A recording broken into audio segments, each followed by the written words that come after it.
Evening meeting. Mahabharatam ശാന്തി പർവ്വമാണ്. ശാന്തി പർവ്വത്തിൽ നമ്മൾ പ്രഹ്ലാദ അജഗര സംവാദത്തെക്കുറിച്ചാണ് പഠിക്കുന്നത്.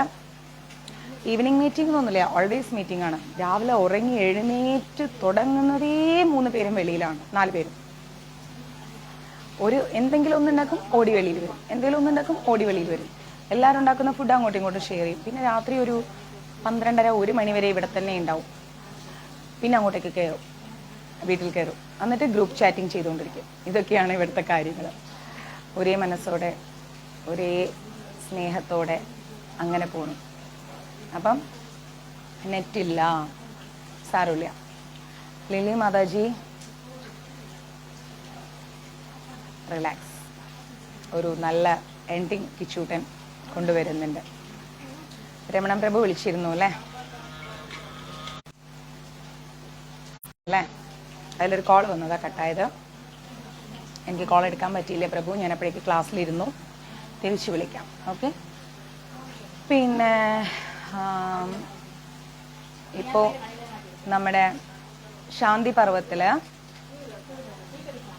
പ്രഹ്ലാദ അജഗര സംവാദത്തെക്കുറിച്ചാണ് നമ്മൾ പഠിക്കുന്നത്. എല്ലാവർക്കും അറിയാം, ഭീഷ്മ പിതാമഹൻ ശരശയ്യയിൽ കിടക്കാണ്. അപ്പം അവിടുന്ന് അദ്ദേഹത്തോട് ഒരുപാട് കാര്യങ്ങളാണ്, സാരമില്ല, സാധിക്കുന്നവരൊക്കെ ഷെയർ ചെയ്യും. അപ്പൊ ഭീഷ്മ പിതാമഹനോട് ഒരുപാട് കാര്യങ്ങൾ നമ്മുടെ ആര് ചോദിക്കുന്നു?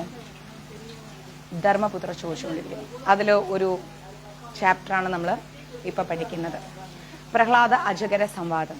എന്താണ് പ്രഹ്ലാദ അജഗര സംവാദം എന്ന് നമുക്ക് നോക്കാം. ഓക്കെ. ധർമ്മപുത്രർ ചോദിക്കുകയാണ്, ഭൂമിയില് ദുഃഖവിമുക്തനായി വർത്തിക്കാനും ഉത്തമമായിരിക്കുന്ന സദ്ഗതിയെ പ്രാപിക്കാനുമുള്ള വഴി എന്താണെന്ന്. നമ്മൾ രാവിലെ ഗീതയിലും ഓൾമോസ്റ്റ് ഇതോടനുബന്ധിച്ച കാര്യങ്ങളാണ് പഠിച്ചത് അല്ലേ?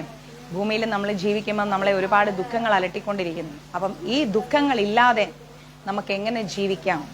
അതുപോലെ തന്നെ ഉത്തമമായിരിക്കുന്ന സദ്ഗതി, നല്ല ഒരു മരണം, നല്ലൊരു സദ്ഗതി, അതെങ്ങനെ നമുക്ക് പ്രാപിക്കാം? ഇതേക്കുറിച്ചാണ് ധർമ്മപുത്രര് ഭീഷ്മ പിതാമഹനോട് ചോദിക്കുന്നത്.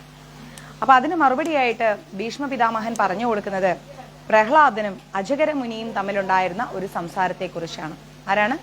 പ്രഹ്ലാദനും അജഗര മുനിയും തമ്മിൽ ഒരു സംസാരം ഉണ്ടായിരുന്നു. അതിന്റെ ഭാഗങ്ങളാണ് ആര് പറഞ്ഞു കൊടുക്കുന്നത്? നമ്മുടെ ഭീഷ്മ പിതാമഹൻ പറഞ്ഞു കൊടുക്കുന്നത്. അതൊരു കഥയാണ്. ഒരിക്കല് ഒരു ചിന്തയും ഇല്ലാതെ പരമാനന്ദഗപ്തനായിട്ട് ലോകത്തിലിങ്ങനെ ചുറ്റി സഞ്ചരിക്കുകയാണ് ആര്?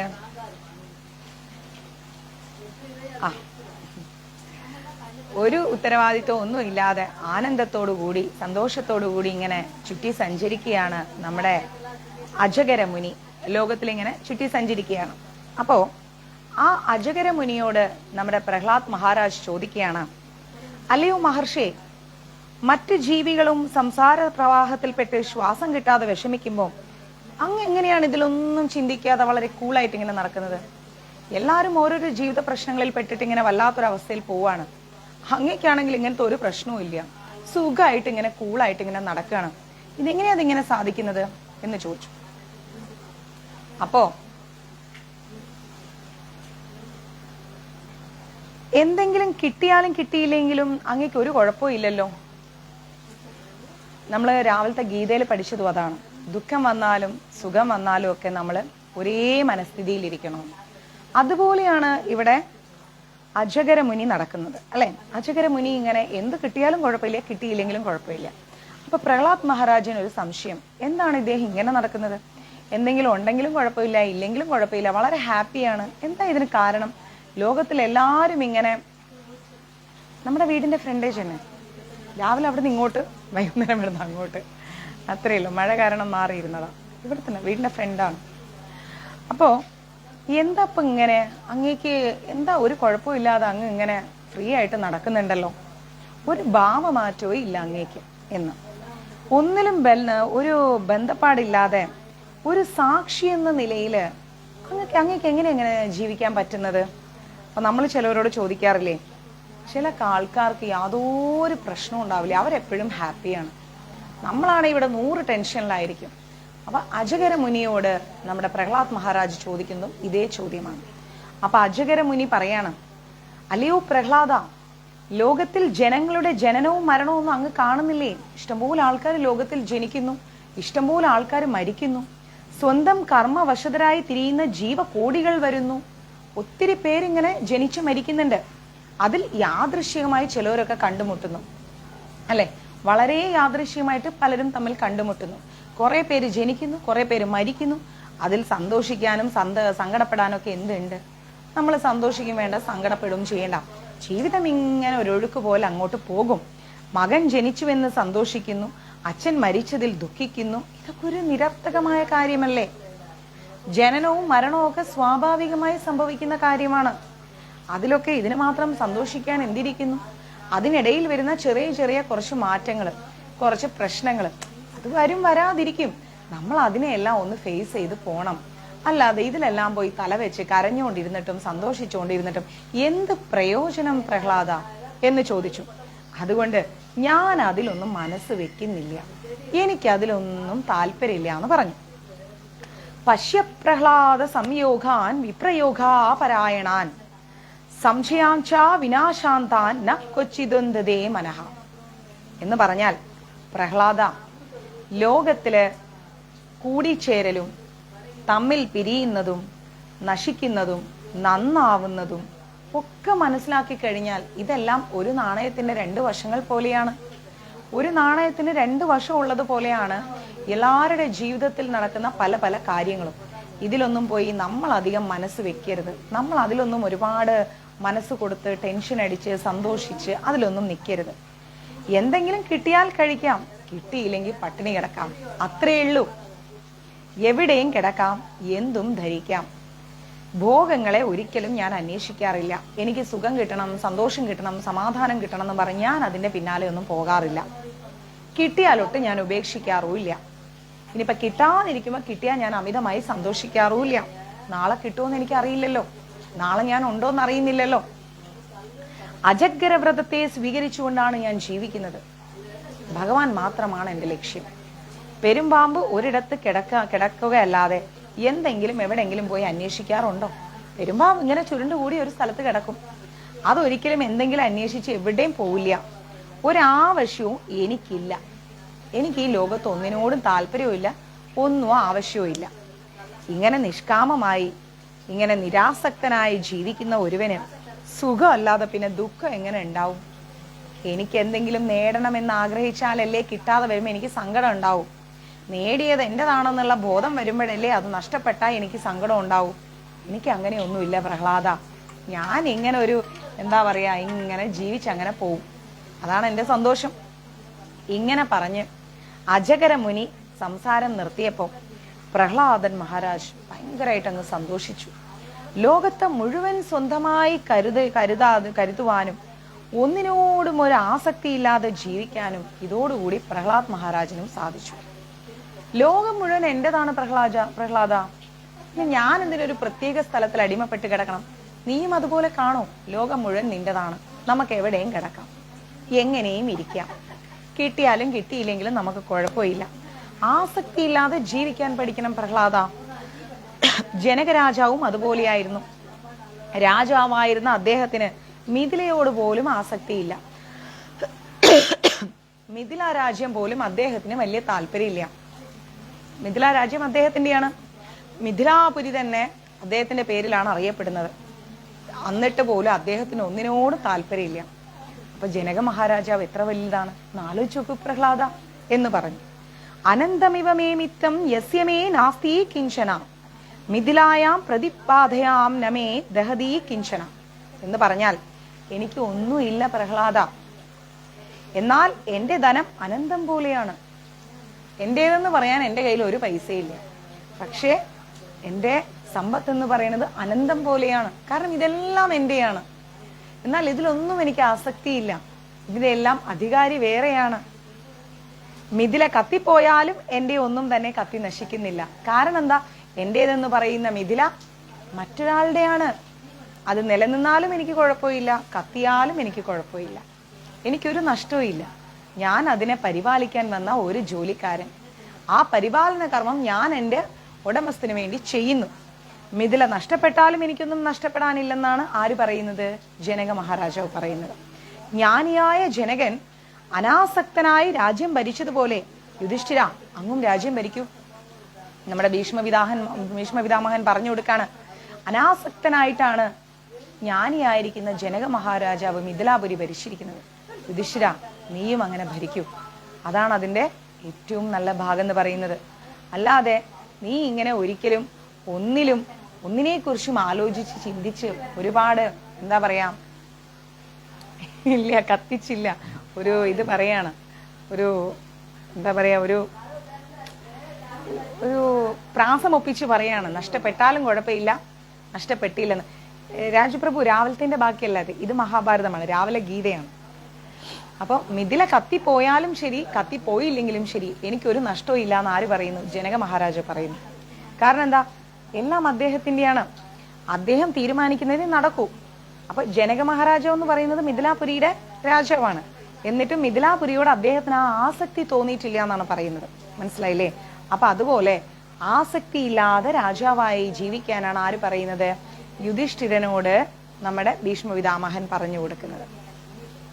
കർമ്മഫലം സുഖദുഃഖങ്ങൾക്ക് കാരണം. അടുത്തത് പിന്നീട് സുഖദുഃഖങ്ങളുടെ കാരണതയെ പറ്റിയാണ് യുധിഷ്ഠിരൻ ചോദിക്കുന്നത് ഭീഷ്മപിതാമഹനോട്. സുഖവും ദുഃഖവും വരാനുള്ള കാരണം എന്താണ്? അതേക്കുറിച്ചാണ് ഭീഷ്മപിതാമഹനോട് ആര് ചോദിക്കുന്നത്? ധർമ്മപുത്രൻ ചോദിക്കുന്നത്. അതിന് ഭീഷ്മപിതാമഹൻ പറയുന്ന മറുപടി എന്ന് പറഞ്ഞു കഴിഞ്ഞാൽ, അവനവൻ ചെയ്യുന്ന കർമ്മങ്ങൾ തന്നെയാണ് സുഖദുഃഖങ്ങൾക്ക് കാരണമായി മാറുന്നത്. നമ്മൾ ജന്മജന്മാന്തരങ്ങളായി ചെയ്യുന്ന കുറേ എന്താ പറയുക തെറ്റുകളുണ്ട്. വാക്ക്, നാക്ക്, ചിന്ത, പ്രവൃത്തി, അസൂയ, രാഗം, വിദ്വേഷം, എന്താ പറയാ അഹങ്കാരം, ധിക്കാരം, അങ്ങനെയുള്ള കുറേ മനോഭാവങ്ങൾ ലൈനായിട്ട് നമ്മളെ തേടിയെത്തുന്നുണ്ട് അല്ലെ? അങ്ങനെയുള്ള ആ മനോഭാവങ്ങളാണ് കർമ്മഫലങ്ങളായി മാറുന്നത്. അല്ലാതെ ഈ ജന്മത്തിൽ ഇപ്പൊ കിട്ടുന്നതല്ല നമ്മൾക്ക് വരുന്നത് ഒന്നും. നമ്മൾക്ക് ജന്മജന്മാന്തരങ്ങളായി നമ്മൾ ചെയ്ത പാപങ്ങളുടെ ഫലമാണ് നമ്മൾ ഈ ജന്മത്തിലും അനുഭവിച്ചു കൊണ്ടിരിക്കുന്നത്. ഈ ചെയ്യുന്ന കാര്യങ്ങളാണ് നമ്മൾക്ക് ഓരോ ദുഃഖങ്ങൾക്ക് കാരണം. നമ്മൾ നല്ല പ്രവൃത്തി ഒരു ജന്മത്തിൽ ചെയ്താൽ അതിന്റെ റിസൾട്ട് നമുക്ക് നെക്സ്റ്റ് ഒരു ജന്മം ഉണ്ടെങ്കിൽ കിട്ടും. സാരമില്ല, നെക്സ്റ്റ് ഒരു ജന്മം ഉണ്ടെങ്കിൽ കിട്ടും. ഇനി നമ്മൾക്കൊരു ജന്മമില്ല എങ്കിൽ നമ്മൾ നല്ല പ്രവൃത്തി ചെയ്താൽ ഈ ജന്മത്തിൽ തന്നെ നമുക്ക് അതിന്റെ പുണ്യം കിട്ടും. മനസ്സിലാവുന്നുണ്ടോ? സത്കർമ്മങ്ങൾ ചെയ്താൽ ഇഹത്തിൽ സുഖത്തിലും പരത്തിലും സ്വർഗവും ലഭിക്കുന്നു. നല്ല കാര്യങ്ങൾ ചെയ്തു കഴിഞ്ഞാൽ നമുക്ക് ഇവിടെയും സമാധാനം കിട്ടും, പരലോകത്തും നമുക്ക് സമാധാനം കിട്ടും. മനസ്സിലാവുന്നുണ്ടോ? ദുഷ്കർമ്മങ്ങളുടെ ഫലം ഇവിടെയും നമുക്ക് ദുഃഖം നൽകും, പരലോകത്തും നമുക്ക് ദുഃഖം നൽകും. നമ്മൾ എന്ത് ചെറിയ തെറ്റ് ചെയ്താലും ശരി. ചില വ്യക്തികൾ എന്തെങ്കിലുമൊക്കെ ചെയ്യുമ്പോൾ അവർ വിചാരിക്കും ഞാൻ പറയുന്നു ചെയ്യുന്നു ഒന്നും ആരും അറിയുന്നില്ല, ഒന്നും അറിയുന്നില്ല. ഇത് നല്ല ഭക്തരെ പോലെ അവരിടപെടും, നല്ല ക്ലീൻ ആയിട്ട് അവരിടപെടും. അപ്പൊ അവർ വിചാരിക്കും അവർ മറഞ്ഞു നിന്ന് പറയുന്നു ഒന്നും നമ്മൾ ആരും അറിയുന്നില്ല, ഒരാൾക്കും അറിയില്ല, അവർ ചെയ്യുന്ന ഒന്നും ആരും പക്ഷെ എല്ലാവർക്കും അറിയാം. നമ്മൾ ആരും അത് ചോദ്യം ചെയ്യാൻ പോകുന്നില്ല അല്ലെ? ചിലപ്പോൾ നമ്മുടെ വീട്ടിൻ്റെ അടുത്തുള്ളവർ നമ്മളോട് ഭയങ്കര ചിരിച്ചു കളിച്ച് കാണിക്കും, പക്ഷെ തിരിഞ്ഞു നിന്ന് നമ്മുടെ കുറ്റം പറയും. അപ്പൊ നമ്മൾ എന്താ ചിന്തിക്കുക? അവർ പറയുന്നതൊന്നും നമ്മൾ ആരും അറിയുന്നില്ല. എല്ലാം അറിയുന്നുണ്ട്, നമ്മൾ എല്ലാം മനസ്സിലാവുന്നുണ്ട് നമ്മൾ, പക്ഷെ ഒന്നും അറിയാത്ത പോലെ നമ്മൾ ഇരിക്കുകയാണ്. അപ്പൊ നമ്മൾ എന്ത് ചെയ്യണം? ഇതെല്ലാം മനസ്സിലാക്കി മിണ്ടാതെ സൈലന്റ് ആയിട്ടിരിക്കുക. താൻ നിരന്തരം ചെയ്യുന്ന കർമ്മങ്ങൾ താൻ അനുഭവിച്ചിരുന്ന വേണം. നമ്മൾ ആരെക്കുറിച്ച് എന്ത് പറഞ്ഞാലും ശരി അത് അവർ തന്നെ നാളെ അനുഭവിക്കണം. അപ്പൊ നമ്മൾ എന്ത് ചെയ്യണം? മിണ്ടാതിരിക്കുക. ആരെന്ത് പറഞ്ഞാലും ആരെന്ത് ചെയ്താലും നമ്മൾ പ്രതികാര മനോഭാവത്തിന് പോണ്ട. ഓക്കെ? ഈശ്വര വിശ്വാസവും ധർമ്മനിഷ്ഠയും ഉള്ളവർക്ക് എപ്പോഴും സത്കർമ്മം ചെയ്യാൻ സാധിക്കും. ഭഗവാനോടുള്ള വിശ്വാസവും ധാർമ്മികമായ മനോഭാവം ഉണ്ടെങ്കിൽ നമുക്ക് എന്ത് ചെയ്യാൻ സാധിക്കും? നല്ല കാര്യങ്ങൾ ചെയ്യാൻ സാധിക്കും. ഇതില്ലാത്ത മൂഢന്മാരാണെങ്കിലോ ധർമ്മചിന്തയില്ലാതെ അവിടെ പോയി ഇവിടെ പോയി അങ്ങോട്ട് പോയി ഇങ്ങോട്ട് പോയി അവരെ കുറിച്ച് കുറ്റം പറഞ്ഞ് ഇവരെ കുറിച്ച് കുറ്റം പറഞ്ഞ് അങ്ങനെ പറഞ്ഞ് ഇങ്ങനെ പറഞ്ഞ് അത് ചെയ്ത് ഇത് ചെയ്ത് നല്ല പിള്ളയെ പോലെ നിൽക്കും. മനസ്സിലായില്ലേ? അവര് നല്ല ആൾക്കാരെ പോലെ നല്ല മുഖംമൂടി ധരിച്ചിരിക്കും. എന്നിട്ടോ ഇങ്ങനെ എന്താ പറയാ മണ്ണിൽ ജീവിക്കുന്ന പുഴുവിനെ പോലെ ആരും അറിയാതെ കുറ്റം പറഞ്ഞുകൊണ്ട് നടക്കും. എന്നിട്ട് നല്ല ഭക്തരാണെന്ന് ഭാവിക്കുകയും ചെയ്യും. ഇതാണ് അവരുടെ രീതി. അപ്പൊ നമ്മൾ ഇതൊക്കെ കണ്ടാലും എന്ത് ചെയ്യണം? മിണ്ടാണ്ടിരിക്കുക, ചോദ്യം ചെയ്യാൻ പോണ്ട. അവർക്കുള്ളത് അവർ തന്നെ കൊത്തി വെട്ടി റെഡിയാക്കി വെക്കുന്നുണ്ട്. അത് ഈ ലോകത്തിലും പരലോകത്തിലും അവരനുഭവിക്കും. മനസ്സിലാവുന്നുണ്ടോ? അതിന്റെ ഫലമായി ദുരന്തങ്ങളായ ദുഃഖങ്ങൾ അനുഭവിക്കേണ്ടി വരുന്നുണ്ട്.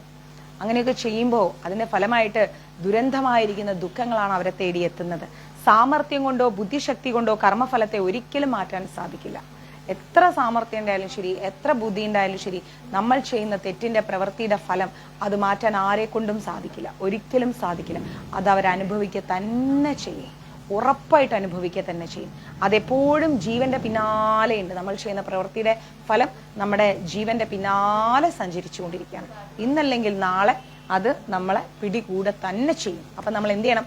നല്ല ജീവിതം ജീവിക്കണമെങ്കിൽ നന്നായി നല്ല കാര്യങ്ങൾ ചിന്തിക്കുക, ആരെക്കുറിച്ചും കുറ്റം പറയാതിരിക്കുക, ആർക്കും വേദനയുള്ള കാര്യങ്ങൾ ചെയ്യാതിരിക്കുക, ആരെയും ദ്രോഹിക്കാതിരിക്കുക, നമ്മൾ കാരണം ആരും കരയാതിരിക്കട്ടെ. അങ്ങനെ അങ്ങനെ അങ്ങനെ അങ്ങനെ അങ്ങനെ അങ്ങനെ അങ്ങനെ നമ്മൾ മുന്നോട്ട് പോവാം. ഓക്കെ, പ്രീത മാതാജി. യഥാ ധനേന്ദു സഹസ്രേഷു വത്സോ വിന്ധതി മാതരാം തഥാ പൂർവകൃത്യം കർമ്മകർത്തനാരുമനഗച്ഛതി എന്നാണ് പറയുന്നത്. അനേകം പശുക്കളുടെ കൂട്ടത്തിൽ വെച്ചിട്ട് പശുക്കുട്ടി തന്റെ അമ്മയെ തിരിച്ചറിയുന്നുണ്ട്, അല്ലെ? ഒരുപാട് എന്താ പറയാ, ദിവ്യ മാതാജിയാണ് അതിന്റെ ആള്, ഞാനല്ല. എന്താ അലങ്കാരം ഒന്നും ഇട്ടില്ലല്ലോ എന്ന് ഗ്രൂപ്പില് ഭഗവാന്റെ കിച്ചുവിന്റെ ഇന്ന് ഗ്രൂപ്പിൽ കണ്ണന്റെ ഉച്ചപൂജ അലങ്കാരം വന്നില്ല. വിഷ്ണു അത് വിഷ്ണുമാരാറ്. അവനിപ്പോ കുറച്ച് വഴക്കൊക്കെ കേട്ടിട്ട് ഇങ്ങനെ ഇരിക്കുകയാണ്, എവിടെയെങ്കിലും ഇരുന്ന് കരഞ്ഞുകൊണ്ടിരിക്കുന്നുണ്ടാവും, കുറച്ച് ഉത്തരവാദിത്തക്കുറവ്. അപ്പൊ ഒരു ഇത്തിരി വഴക്ക് കേട്ടു. അമ്മ എന്നല്ലേ വിളിക്കുന്നത്, അപ്പൊ അമ്മയുടെ മകൻ ഒരു തെറ്റ് ചെയ്യുമ്പോൾ അമ്മയ്ക്ക് ശാസിക്കാൻ അർഹതയില്ലേ? എന്റെ മകനെ പോലെ തന്നെയല്ലേ? അപ്പൊ ഒരു ഇച്ചിരി വഴക്ക് കേട്ടു, അത് കേട്ട് മിണ്ടാതിരിക്കുന്നുണ്ട്. അപ്പോ ഇവിടെ എന്താ പറയുന്നത്? യഥാ ധനേ സഹസ്രേഷു വത്സോ വിന്ധതി മാതരാം തഥാ പൂർവകൃതം കർമ്മ കർത്തനാരുമനുഗച്ഛതി എന്നാണ് പറയുന്നത്. എന്ന് വെച്ചാൽ ഒരുപാട് പശുക്കളുടെ കൂട്ടത്തിൽ വെച്ചിട്ട് പശുക്കുട്ടി പശുവിന്റെ അമ്മയെ തിരിച്ചറിയുന്നുണ്ട്. അതുപോലെ കർമ്മം എപ്പോഴും ആരാണോ തെറ്റ് ചെയ്തത് അവരെ തിരിച്ചറിയും. നമ്മൾക്ക് വേണമെങ്കിൽ പറയൂ, ഞാനത് പറഞ്ഞില്ല, ഇവരത് ചെയ്തില്ല, ഞാനത് കൊടുത്തില്ല, ഞാനത് വാങ്ങിയില്ല, വാഗ്വാദങ്ങൾ ഒരുപാട് പറഞ്ഞ് നമുക്ക് സ്വയം ന്യായീകരിക്കാം. പക്ഷേ കർമ്മഫലത്തിന് ഒരിക്കലും നമ്മളെ മറക്കാനും പൊറുക്കാനും കഴിയില്ല. കർമ്മഫലം നമ്മളെ തേടിയെത്തിയിരിക്കും, സംശയമില്ലാത്ത കാര്യമാണ്. നമ്മൾ ചെയ്യുന്നതിനുള്ള പ്രവൃത്തിയുടെ ഫലം നമ്മളെ തേടി വന്നിരിക്കും, കർമ്മഫലം. അതുകൊണ്ട് നമ്മൾ എന്ത് ചെയ്യണം? നമ്മൾ മുന്നോട്ട് വെക്കുന്ന ഓരോ ചുവടുകളും നമ്മൾ ശ്രദ്ധിച്ച് മുന്നോട്ട് വെക്കാം. ആരെന്ത് നമ്മളെ പറഞ്ഞാലും ക്ഷമ പാലിക്കാം. നമ്മളുടെ നാവ് കൊണ്ട് നമ്മൾ ഒരാളെ കുറിച്ചും കുറ്റം പറയാതിരിക്കാം. ആരെങ്കിലും പറയാൻ വിളിച്ചാൽ പറയാ, ക്ഷമിക്കണം, എനിക്ക് സമയമില്ല, സ്റ്റോപ്പ്, അവിടെ നിർത്തിയേക്കാം. അവരാരോടെങ്കിലും പറഞ്ഞോട്ടെ, നമ്മൾക്ക് ആരുടെ രഹസ്യവും കേൾക്കാൻ താല്പര്യമില്ല, പരസ്യമാക്കാനും താല്പര്യമില്ല. അവനവന്റെ കാര്യം നോക്കുക. നമ്മുടെ ലക്ഷ്യം ഭഗവാനാണ്, ആ ഭഗവാനിലേക്ക് പോവുക. എന്തിനാ കർമ്മഫലം വാങ്ങി വെക്കുന്നത്? അതെ, വിഷ്ണുവിന് ഒരല്പം വഴക്കിന്റെ കുറവുണ്ടായിരുന്നു, അത് കിട്ടിയിട്ടുണ്ടെന്ന്. അപ്പോ എന്താ ചെയ്യേണ്ടത്? ജ്ഞാനം ലഭിക്കുമ്പോൾ മാത്രമാണ് കർമ്മഫലത്തെ അതിജീവിക്കാൻ സാധിക്കും, അല്ലെ?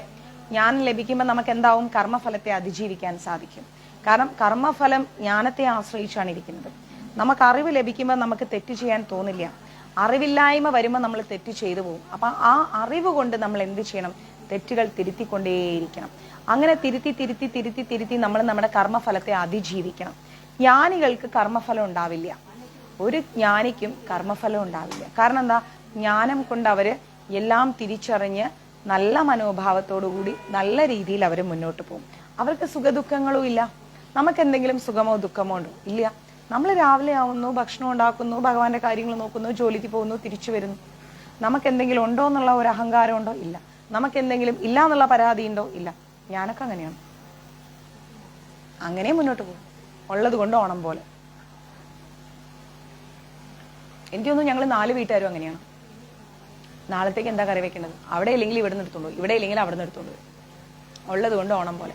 പ്രത്യേകിച്ച് അങ്ങനെ യാതൊരു വിധത്തിലുള്ള ആഗ്രഹങ്ങളോ ആവശ്യങ്ങളോ ഒന്നുമില്ല. കഴിഞ്ഞ ദിവസം ഞാൻ ഇങ്ങനെ നമ്മളെല്ലാവരും സംസാരിക്കുമ്പോൾ ഞാൻ പറഞ്ഞു, നമുക്കൊക്കെ ഒരു വീട് വെക്കണ്ടേ? ഭഗവാൻ തരുന്നുണ്ടെങ്കിൽ തരട്ടെ, ഇല്ലെങ്കിൽ വേണ്ട. അതായിരുന്നു അവരുടെ മറുപടി. ശരിയാണ്, തരുന്നുണ്ടെങ്കിൽ തരട്ടെ, ഇല്ലെങ്കിൽ വേണ്ട. ഇപ്പൊ സമാധാനമായിട്ടിരിക്കുന്നുണ്ടല്ലോ, നമ്മൾ അങ്ങനെ ഇരിക്കണം. ആരാ വിച്ചുവിന് സപ്പോർട്ടുമായി എത്തിയിരിക്കുന്നത്? അവൻ ചെയ്തത് വലിയൊരു തെറ്റാണ്. കുറച്ച് ഞാൻ കുഞ്ഞാന്ന് വിളിച്ച് ലാളിച്ചപ്പം ഒരല്പം ഉത്തരവാദിത്തത്തിൽ നിന്ന് സ്കിപ്പായി. അപ്പം അത് അത്യാവശ്യമായിരുന്നു, അതുകൊണ്ടാണ് ഞാൻ കൊടുത്തത്. അപ്പൊ കുറച്ച് ഡീസന്റ് ആയിട്ടുണ്ട്. ഇപ്പൊ എവിടെയെങ്കിലും ഇരുന്ന് കരയും, അത് ഉറപ്പാ, യാതൊരു സംശയമില്ല. ഇരിക്കട്ടെ, വരും. അപ്പോ അവരുടെ ഗതി ആർക്കും പറയാൻ കഴിയില്ല. എന്താണ്? അവർക്ക് സുഖ ദുഃഖങ്ങളില്ല.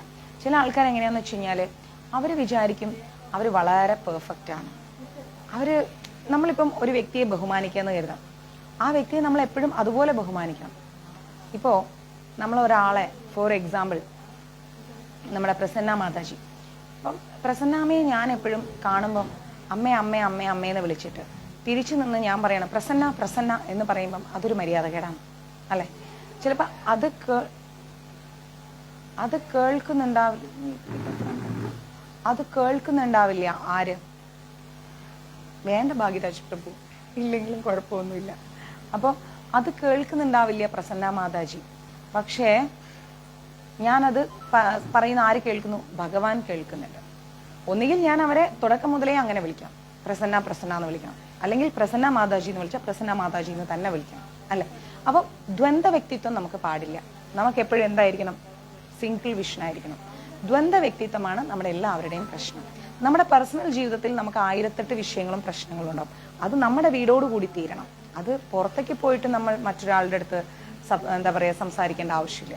അപ്പൊ നിങ്ങൾക്ക് എല്ലാവർക്കും നിങ്ങളുടേതായ സ്വകാര്യതകൾ ഉണ്ടാവും, നിങ്ങളുടേതായ സീക്രട്ടുകൾ ഉണ്ടാവും അല്ലെ? അപ്പൊ അത് നിങ്ങളുടെ വീട്ടിൻ്റെ ഉള്ളിൽ, നിങ്ങളുടെ ജീവിതത്തിൽ.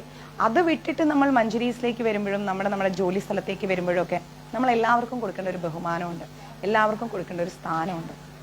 നമ്മൾ അവരുടെ ആരുടെയും ജീവിതത്തിൽ പോയി ഞോണ്ടാൻ പാടില്ല. അതേക്കുറിച്ച് നമുക്ക് സംസാരിക്കാനും അവകാശമില്ല. അതൊക്കെ അവരുടെ വ്യക്തിപരമായ കാര്യം അല്ലേ? അപ്പൊ അവരെ നമ്മൾ ബഹുമാനിക്കേണ്ട രീതി അനുസരിച്ച് എന്നും ഒരേപോലെ ബഹുമാനിക്കാൻ പഠിക്കണം. അല്ലാതെ ചില വ്യക്തികൾ എന്താ ചെയ്യാന്ന് ഓർത്തു കഴിഞ്ഞാൽ ആ ബഹുമാനം കളയും, എന്നിട്ട് പറയുമ്പോൾ വേറെ രീതിയിൽ സംസാരിക്കും. ഇതൊക്കെ ഭഗവാൻ കാണുന്നുണ്ട്, ഇതൊക്കെ ഭഗവാൻ അറിയുന്നുണ്ട്. ഇതിൻ്റെയൊക്കെ തിരിച്ചടി വേറെ രീതിയിലായിരിക്കും. അതൊക്കെ നമ്മൾ എന്തെല്ലാം പറഞ്ഞാലും ആ കർമ്മഫലം നമ്മളെ തേടി വരാതിരിക്കില്ല. മനസ്സിലായില്ലേ? അത് തേടി വരുന്നെ ചെയ്യും. അതേക്കുറിച്ചാണ് നമ്മൾ പറയുന്നത്. അപ്പോ എന്താ ഇവിടെ പറയുന്നത്? ജ്ഞാനം ലഭിക്കുമ്പോൾ മാത്രമേ കർമ്മഫലത്തെ അതിജീവിക്കാൻ സാധിക്കൂ. ജ്ഞാനം ലഭിച്ചിട്ടില്ല എങ്കിൽ ഒരിക്കലും നമുക്ക് കർമ്മഫലത്തെ അതിജീവിക്കാൻ കഴിയില്ല. ജ്ഞാനം ലഭിക്കുന്നത് എങ്ങനെയാണ്? ഗീതാ ഗ്രന്ഥങ്ങളിലൂടെയൊക്കെയാണ് നമുക്ക് ജ്ഞാനം ലഭിക്കുക. അപ്പൊ ആ ജ്ഞാനം നമുക്ക് ലഭിച്ചു കഴിയുമ്പോൾ നമ്മൾ മനസ്സിലാക്കും എങ്ങനെയാണ് നമ്മൾ കർമ്മഫലത്തെ അതിജീവിക്കേണ്ടത്. നമ്മൾ അറിഞ്ഞും അറിയാതെയും ചെയ്തു പോയ തെറ്റുകളുടെ ഫലത്തെ നമുക്ക് എങ്ങനെ അതിജീവിക്കാൻ സാധിക്കും എന്നുള്ളത് ജ്ഞാനം ലഭിക്കുമ്പോൾ നമുക്ക് മനസ്സിലാവും. ജ്ഞാനികൾക്ക് കർമ്മഫലം ഉണ്ടാവേയില്ല. അപ്പൊ ഏതൊരു ജ്ഞാനി എടുത്താലും ശരി അവർക്ക് കർമ്മഫലം ഉണ്ടാവില്ലെന്നാണ് പറയുന്നത്. അതുകൊണ്ട് കർമ്മഫലം ഇല്ലാത്തവർക്ക് എന്താണ്? സുഖ ദുഃഖങ്ങളും ഇല്ല. എന്തുകൊണ്ട്? അവർക്ക് പരാതികളുമില്ല. അവരവരുടെ കാര്യങ്ങളായിട്ട് മുന്നോട്ട് പോകുന്നു. അവരുടെ ഗതിയാണെങ്കിലോ ആർക്കും അറിയാനും കഴിയില്ല. മനസ്സിലാവുന്നില്ല? ഇപ്പോൾ നമ്മൾ ആഗ്രഹിച്ച് മോഹിച്ചൊരു ജീവിതം തുടങ്ങാന്ന് കരുതാം. അപ്പൊ നമ്മൾ വിചാരിക്കും എൻ്റെ ജീവിതം ഇങ്ങനെ പോകണം, ഇതുപോലെ പോകണം, ഇങ്ങനെ ആയിരിക്കും നമ്മുടെ ലൈഫ് പാർട്ട്ണർ, അങ്ങനെ ആയിരിക്കും എന്നൊക്കെ പറഞ്ഞ് നമ്മൾ ഭയങ്കരമായിട്ടുള്ള കോട്ടയൊക്കെ കെട്ടും.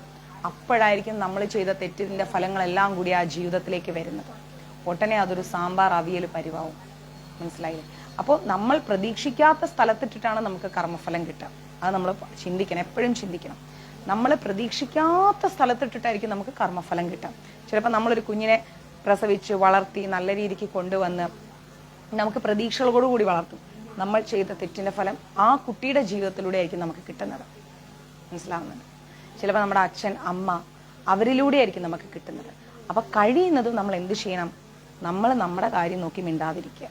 നമ്മളൊന്നും മറ്റുള്ളവരിലേക്ക് നമ്മൾ ഇറങ്ങി ചെല്ലാതിരിക്കുക. നമ്മളായി നമ്മുടെ പാടായി. നമ്മൾക്ക് പരാതികളും ഇല്ല, ആവശ്യങ്ങളും ഇല്ല. എന്തുണ്ടോ ഉള്ളതുപോലെ എന്ന മനോഭാവത്തിൽ നമ്മൾ പോകണം. മനസ്സിലാവുന്നുണ്ടോ? അങ്ങനെ പോയാൽ ഒരു കുഴപ്പവും ഇല്ല. അങ്ങനെ ജീവിച്ചു പോയി കഴിഞ്ഞാൽ നമുക്ക് കർമ്മഫലങ്ങൾ ഉണ്ടാവില്ല. മനസ്സിലാവുന്നുണ്ടല്ലോ? ഇനി എന്താ പറയുന്നത്? ശകുനി നാമിവാകാശേ മത്സ്യാനമിവ ചേതക പദം യഥാന ദൃശ്യതേ തഥാം ജ്ഞാനവിദാം ഗതി എന്നാ പറയുന്നത്. ആകാശത്തിൽ പക്ഷികളുടെയും അതുപോലെ തന്നെ ഒരുപാട് പക്ഷികളുടെയും മത്സ്യങ്ങളുടെയും പാദം കാണുവാൻ സാധിക്കാത്തത് പോലെയാണ് ജ്ഞാനികളുടെ ഗതി. ആകാശത്തില് പക്ഷികളുടെയും വെള്ളത്തില് മത്സ്യങ്ങളുടെയും പാദം കാണാൻ സാധിക്കില്ല അല്ലെ? ആകാശത്തിൽ പോകുന്ന പക്ഷികളുടെ കാല് കാണാൻ നമുക്ക് സാധിക്കുമോ? ഇല്ല. പാദം കാണാൻ കഴിയില്ല. വെള്ളത്തിലുള്ള മത്സ്യങ്ങളുടെ പാദം കാണാൻ സാധിക്കുമോ? ഇല്ല. അതുപോലെയാണ് ജ്ഞാനികളുടെ ഗതി. അതുകൊണ്ട് സുഖം വേണമെന്ന് ആഗ്രഹിക്കുന്നവർ ഈശ്വര വിശ്വാസത്തോടുകൂടി ധർമ്മനിഷ്ഠയോടുകൂടി സത്കർമ്മങ്ങൾ മാത്രമാണ് ആചരിക്കേണ്ടത്. നമ്മൾ ഒന്ന് ഓർക്കണം, നമ്മുടെ കൂടെ എന്തിനും കൂടെ നിൽക്കുന്നവർ നമ്മുടെ കർമ്മഫലം അനുഭവിക്കാൻ കൂടെ ഉണ്ടാവില്ല. ക്ലിയർ ആവുന്നുണ്ടോ? നമ്മുടെ കൂടെ കളിക്കാനും ചിരിക്കാനും തമാശ പറയാനും കൂട്ടുകൂടാനും കള്ളത്തരങ്ങൾ ചെയ്യാനും ഒരുമിച്ചിരുന്ന് ഭക്ഷണം കഴിക്കാനും ഉറങ്ങാനും ഒക്കെ ആൾക്കാരുണ്ടാവും. അടിച്ചു പൊളിക്കാനും ഒക്കെ ആൾക്കാരുണ്ടാവും. പക്ഷെ കർമ്മഫലം അനുഭവിക്കാൻ ആരും ഉണ്ടാവില്ല. നമ്മൾ മാത്രമേ ഉണ്ടാവും. അപ്പോൾ കർമ്മഫലങ്ങൾ അനുഭവിക്കാൻ വേണ്ടി നമ്മൾ മാത്രം ആവുമ്പോൾ നമ്മൾ എന്ത് മനസ്സിലാക്കണം? നമ്മൾ ചെയ്യുന്ന പ്രവൃത്തികൾ ക്ലിയർ അല്ല എങ്കിൽ ദുഃഖത്തിൽ നമ്മൾ ഒറ്റയ്ക്കായി പോവും എന്ന് നമ്മൾ തിരിച്ചറിയണം. ബിന്ദുമ്മേ, കുളിച്ചോ? കുളിച്ചോ?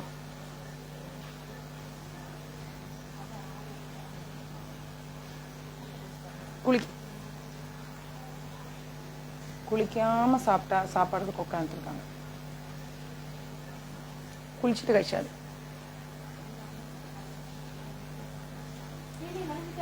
പ്രപഞ്ചോത്പത്തി ഭൃഗുഭരദ്വാജ സംവാദം. അടുത്തത് പ്രപഞ്ചോത്പത്തി ഭൃഗുധരദ്വാജ സംവാദം. അതാണ് നമ്മൾ അടുത്തത് പഠിക്കാൻ പോകുന്നത്.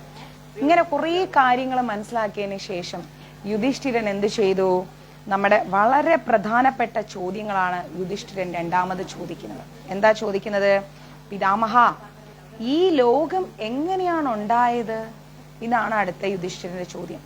ഈ ലോകം എങ്ങനെ ഉണ്ടായി പിതാമഹ എന്ന് ചോദിച്ചപ്പോ, ആരാണ് ഈ ലോകത്തെ സൃഷ്ടിച്ചത്? ഈ ലോകം ഉണ്ടായി, പക്ഷെ ഈ ലോകം എങ്ങനെ ഉണ്ടായി? ഇതാര് സൃഷ്ടിച്ചു ഈ ലോകത്തെ? ലോകത്തിലുള്ള ഈ ചരാചരങ്ങളൊക്കെ എങ്ങനെ ഉത്ഭവിച്ചു? ഇതും അറിയണം. പ്രളയത്തിൽ ഇതൊക്കെ എവിടേക്ക് പോയി? പ്രളയം വന്നു, 4 യുഗങ്ങൾ കഴിഞ്ഞപ്പോൾ പ്രളയം വന്നു. ആ പ്രളയത്തിൽ ഇതൊക്കെ എവിടേക്ക് പോയി? ജീവികൾക്ക് വീണ്ടും എങ്ങനെ ജീവനുണ്ടായി? ഈ ലോകം അല്ലാണ്ട് വേറെ ലോകം എന്തെങ്കിലും ഉണ്ടോ? ഈ ചോദ്യങ്ങൾക്കെല്ലാം കൂടി ഒരു ഉത്തരായിട്ട് പണ്ട് ഭരദ്വാജ മഹർഷി ഭൃഗുവിനോട് ഇതേ ചോദ്യങ്ങൾ ചോദിച്ചപ്പോൾ അദ്ദേഹം പറഞ്ഞ ആ ഒരു മറുപടി ഭീഷ്മ പിതാമഹൻ ആവർത്തിച്ച് പറഞ്ഞു കൊടുത്തു. ഭൃഗു ഇങ്ങനെയാണ് സൃഷ്ടിയെ പറ്റി വിവരിച്ചത്. എന്താണെന്നറിയോ വിവരിച്ചത്?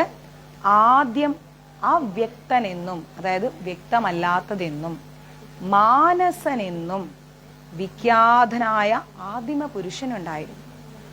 ആദ്യം വ്യക്തനെന്നും അവ്യക്തനെന്നും മാനസനെന്നും പേരുകേട്ട ഒരു ആദിമ പുരുഷനുണ്ടായിരുന്നു. ജനന മരണങ്ങളൊന്നും ഇല്ലാത്തത് കൊണ്ട് ആദ്യന്തവിഹീനനാണ് ഈ ആദിമ പുരുഷൻ. അവനാൽ സൃഷ്ടിക്കപ്പെട്ടവയെല്ലാം നശിച്ചു പോകും. അവനിൽ നിന്ന് ആദ്യമുണ്ടായത് മഹത്വമാകുന്നു. ത്രിവേണിയമ്മ കുറെ ദിവസമായി കണ്ടിട്ട്. അവനിൽ നിന്ന് ആദ്യമുണ്ടായത് മഹത്വമാകുന്നു. പിന്നീട് അഹത്വമുണ്ടായി. ആദ്യമുണ്ടായത് എന്താണ്? മഹത്വം. പിന്നീട് ഉണ്ടായത് എന്താണ്? അഹത്വം.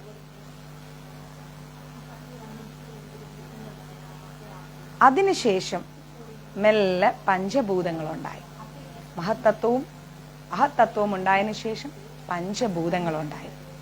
പിന്നീട് സ്വയംഭൂവായിരിക്കുന്ന ഭഗവാൻ ദിവ്യവും തേജോമയവുമായിരിക്കുന്ന പത്മത്തെ സൃഷ്ടിച്ചു. പത്മം എന്ന് പറഞ്ഞാൽ താമര. അതിൽ നിന്നാണ് ബ്രഹ്മദേവൻ ഉണ്ടായത്. നമുക്ക് വേദിക് കോസ്മോളജി പഠിക്കുമ്പോൾ ഡീറ്റെയിൽ ആയിട്ട് ഗീത പറഞ്ഞു തരുന്ന പോലെ പോയിന്റ് ടു പോയിന്റ് പറഞ്ഞുതരാം. അപ്പൊ ഇതിങ്ങനെ പോട്ടെ. ഓക്കെ. അതിൽ നിന്നാണ് ബ്രഹ്മാവ് ഉണ്ടായത്. ജനിച്ച ഉടനെ തന്നെ ബ്രഹ്മാവ് എന്താ ചെയ്തത്? സ്വഹം സ്വഹം എന്നിങ്ങനെ പറഞ്ഞുകൊണ്ടിരുന്നു. ആ വാക്ക് പറഞ്ഞ് അഹങ്കാരത്തെ ഉണ്ടാക്കിയെടുത്തു.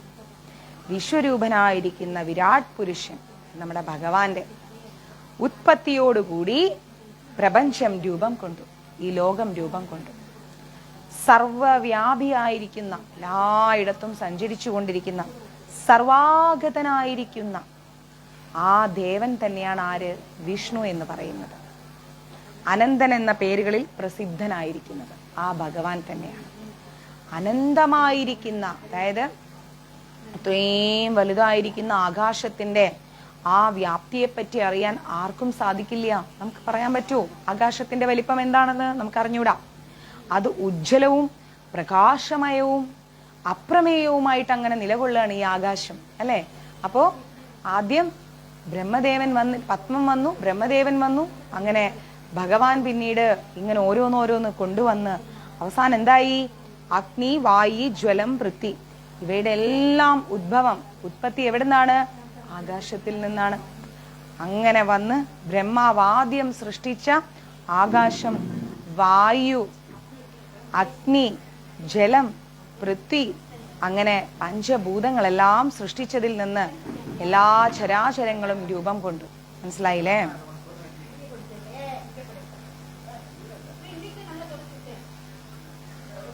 ഒരു മിനിറ്റ്, മമ്മിയുടെ ബാക്കിൽ കൂടെ പൊക്ക മക്കള്. ഒരു മിനിറ്റ് കേട്ടോ.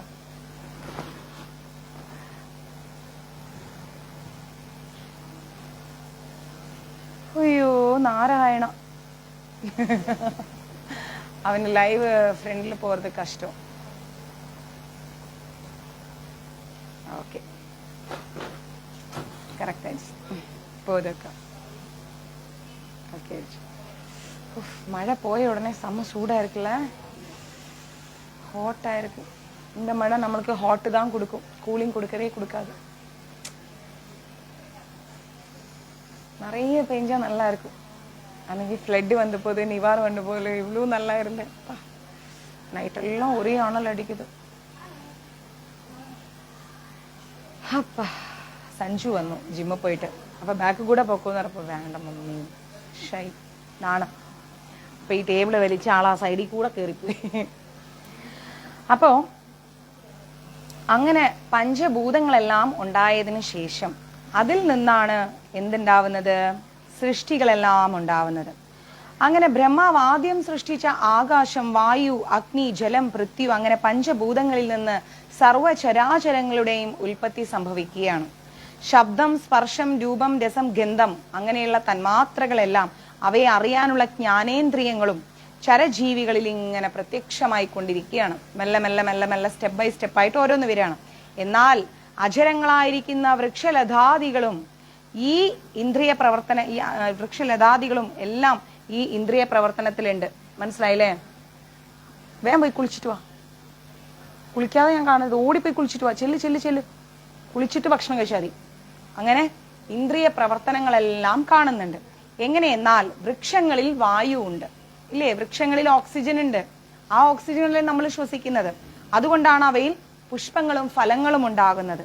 ഇലയും തൊലിയും വാടുകയും പൂവും കായും കൊഴിയുകയും ചെയ്യുന്നത് എന്തുകൊണ്ടാണ്? അവയിൽ അഗ്നിയുണ്ട്. മനസ്സിലായില്ലേ? അവയിൽ അഗ്നിയുണ്ട്.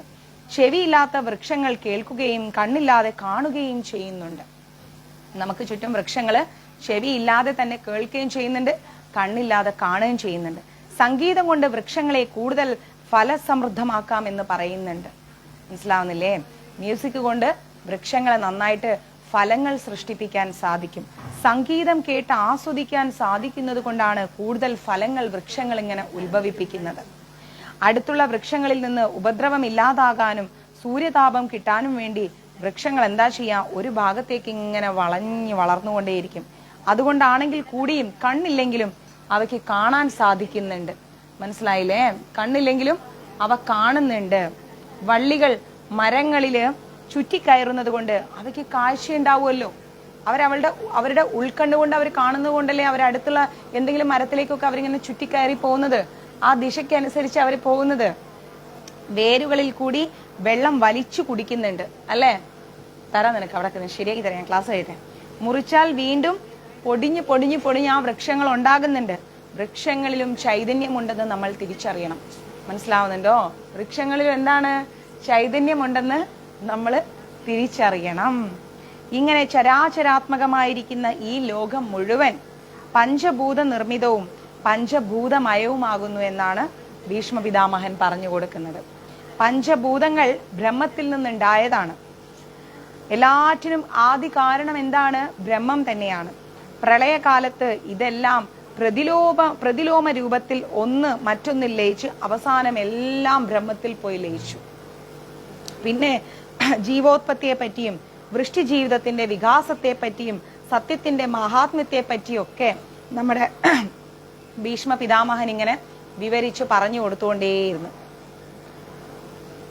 4 ആശ്രമങ്ങളിലെ ജീവിതത്തെ കുറിച്ച് അനുസരിക്കുന്നത് കൊണ്ട് മനുഷ്യനുണ്ടാകുന്ന ഐശ്വര്യം, 4 വർണ്ണാശ്രമ ധർമ്മങ്ങളിലെ ആശ്രമത്തെ കുറിച്ചൊക്കെ അനുസരിച്ച് ജീവിക്കുന്നത് കൊണ്ട് ജീവികൾക്കുണ്ടാവുന്ന ഐശ്വര്യം. അക്ക നാളേക്ക് ഗീ റൈസ് பண்ண போறேன், വാട്സപ്പിൽ കൊടുക്കറേ. അനുസരിക്കുന്നത് കൊണ്ട് മനുഷ്യനുണ്ടാകുന്ന ഐശ്വര്യത്തെ പറ്റിയും പരലോക പ്രാപ്തിയെ പറ്റിയും എല്ലാം ഭൃഗു ഭരദ്വാജനോട് പറഞ്ഞു. അപ്പോ പിതാമഹൻ വിവരിച്ചു പറഞ്ഞു കൊടുത്തു. ധർമ്മപുത്രൻ എല്ലാം കേട്ട് സന്തോഷത്തോടെ ഇരിക്കുകയാണ്. എന്നിട്ട് എന്താ പറയുന്നത്? പിന്നെ ധർമ്മപുത്രൻ ചോദിക്കുന്നു ആചാരവിധിയെ പറ്റി. മറ്റേ ആ ചാപ്റ്റർ ഞാൻ കൂടുതൽ വിവരിക്കാത്ത എന്താ അറിയോ, അത് നിങ്ങൾക്ക് എത്ര പറഞ്ഞു തന്നാലും കൺഫ്യൂഷൻ ആയി പോകും. കാരണം അത് സ്റ്റാർട്ട് ചെയ്തിട്ട് പിന്നെ നമ്മൾ എൻഡ് ചെയ്യുമ്പോഴേക്കും അത് വേദിക് കോസ്മോളജി ആവും. അപ്പൊ അത് നിങ്ങൾക്ക് സെപ്പറേറ്റ് ഞാൻ എടുത്തരാം. വേദിക് കോസ്മോളജി അത് നമുക്ക് പഠിക്കാൻ കുറച്ച് ടഫാണ്. ആ ഒരു സൃഷ്ടിയെക്കുറിച്ചും പ്രളയത്തെക്കുറിച്ചും വീണ്ടും സൃഷ്ടിയെക്കുറിച്ചും എല്ലാം കുറച്ച് ടഫായിട്ടുള്ള ഒരു ചാപ്റ്റർ. അത് വേണ്ട, അത് ഞാൻ സെപ്പറേറ്റ് വേദിക് കോസ്മോളജി ആയിട്ട് തന്നെ എടുത്തരാം. അതിന്റെ ഇംഗ്ലീഷ് ബുക്ക് ഇവിടെ ഇരിക്കുന്നുണ്ട്, മലയാളം ട്രാൻസ്ലേഷൻ നടന്നുകൊണ്ടിരിക്കുകയാണ്. സെപ്പറേറ്റ് ആയിട്ട് തന്നെ പഠിപ്പിച്ചിടാം. ഇനി ആചാരവിധിയെക്കുറിച്ച് നമുക്ക് പോകാം. ബോറടിക്കുന്നില്ലല്ലോ ചാപ്റ്റർ? കുറച്ച് ബോറടിക്കുന്നുണ്ട് അല്ലെ? സാരല്ല, നമുക്ക് ആചാരവിധിയിലേക്ക് പോവാം. പിന്നീട് ധർമ്മപുത്രൻ ചോദിച്ചത് എന്താണ്? ആചാരവിധിയെ പറ്റിയാണ്. മനുഷ്യൻ പ്രത്യേകം ശ്രദ്ധിക്കേണ്ടവയും അനുഷ്ഠിക്കേണ്ടതുമായ ആചാരങ്ങളെ കുറിച്ചാണ് പറയുന്നത്. അതുപോലെ വർജിക്കേണ്ട, ഒഴിവാക്കേണ്ട. നാളെ ലക്ഷ്മി ആന്റി ഗീ റൈസ് ചെയ്യാൻ പോവാണ്. അപ്പം 4 വീട്ടിലും ഗീ റൈസ് ഒരുമിച്ച്.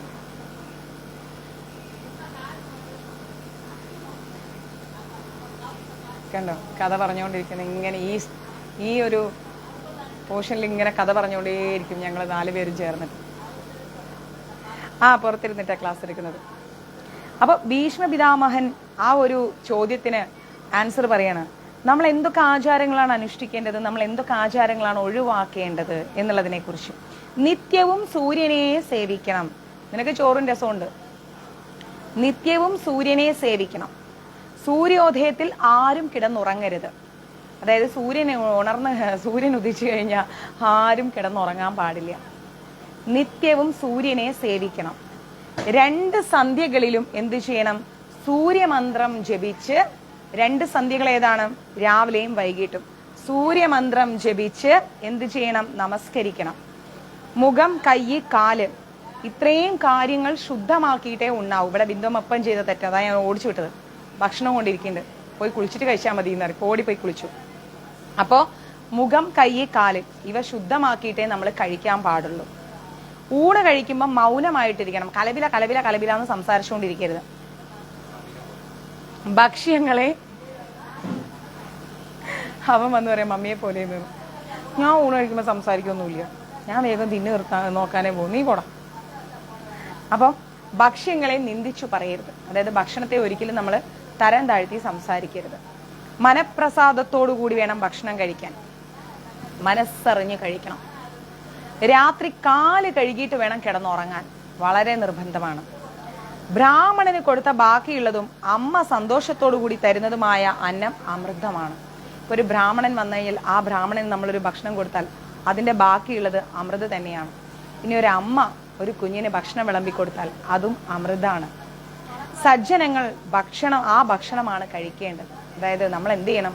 എപ്പോഴും ഭഗവാന് കൊടുക്കുമ്പോൾ നമ്മൾ ആദ്യം ഭഗവാന് കൊടുക്കണം, കൊടുത്തിട്ട് നമ്മൾ കഴിക്കണം. മനസ്സിലായില്ലേ? ഗുരുജനങ്ങളെ എപ്പോഴും വന്ദിക്കണം. അവരെയും തന്നേക്കാൾ പ്രായം ചെന്നവരെയും എപ്പോഴും ആസനം നൽകി സ്വീകരിക്കണം. ഗുരുജനങ്ങളെയും നമ്മളെക്കാൾ പ്രായമുള്ളവർക്ക് നമ്മൾ എന്ത് ചെയ്യണം? അവർ വരുമ്പോൾ തന്നെ നമ്മൾ എഴുന്നേറ്റ് കൊടുക്കണം, ഇരിക്കാൻ പറയണം. എത്ര വലിയ സ്ഥാനത്തുള്ളവരാണെങ്കിലും ശരി, നമ്മൾ എന്താ ചെയ്യേണ്ടത്? നമ്മളെക്കാൾ താഴ്ന്നവരായാലും ശരി, നമ്മളെക്കാൾ പ്രായമുള്ളവരായാലും ശരി, നമ്മളൊരു സ്ഥലത്തിരിക്കുമ്പോൾ ആരെങ്കിലും വന്നാൽ നമ്മൾ എഴുന്നേറ്റ് കൊടുത്ത് ഇരിക്കാൻ പറയണം. അതൊരു മര്യാദയാണ്. എപ്പോഴും മുതിർന്നവരിയ്ക്കുമ്പോൾ നമ്മൾ താഴെ ഇരിക്കാൻ ശ്രമിക്കണം. അല്ലാതെ നമ്മൾ അവിടെ അങ്ങനെ കാലും വെച്ചിരിക്കുക, വരുന്നവര് നമ്മളെന്തോ വലിയ സംഭവമാണെന്നും കരുതി അങ്ങനെയൊന്നും പാടില്ല. മനസ്സിലായില്ലേ?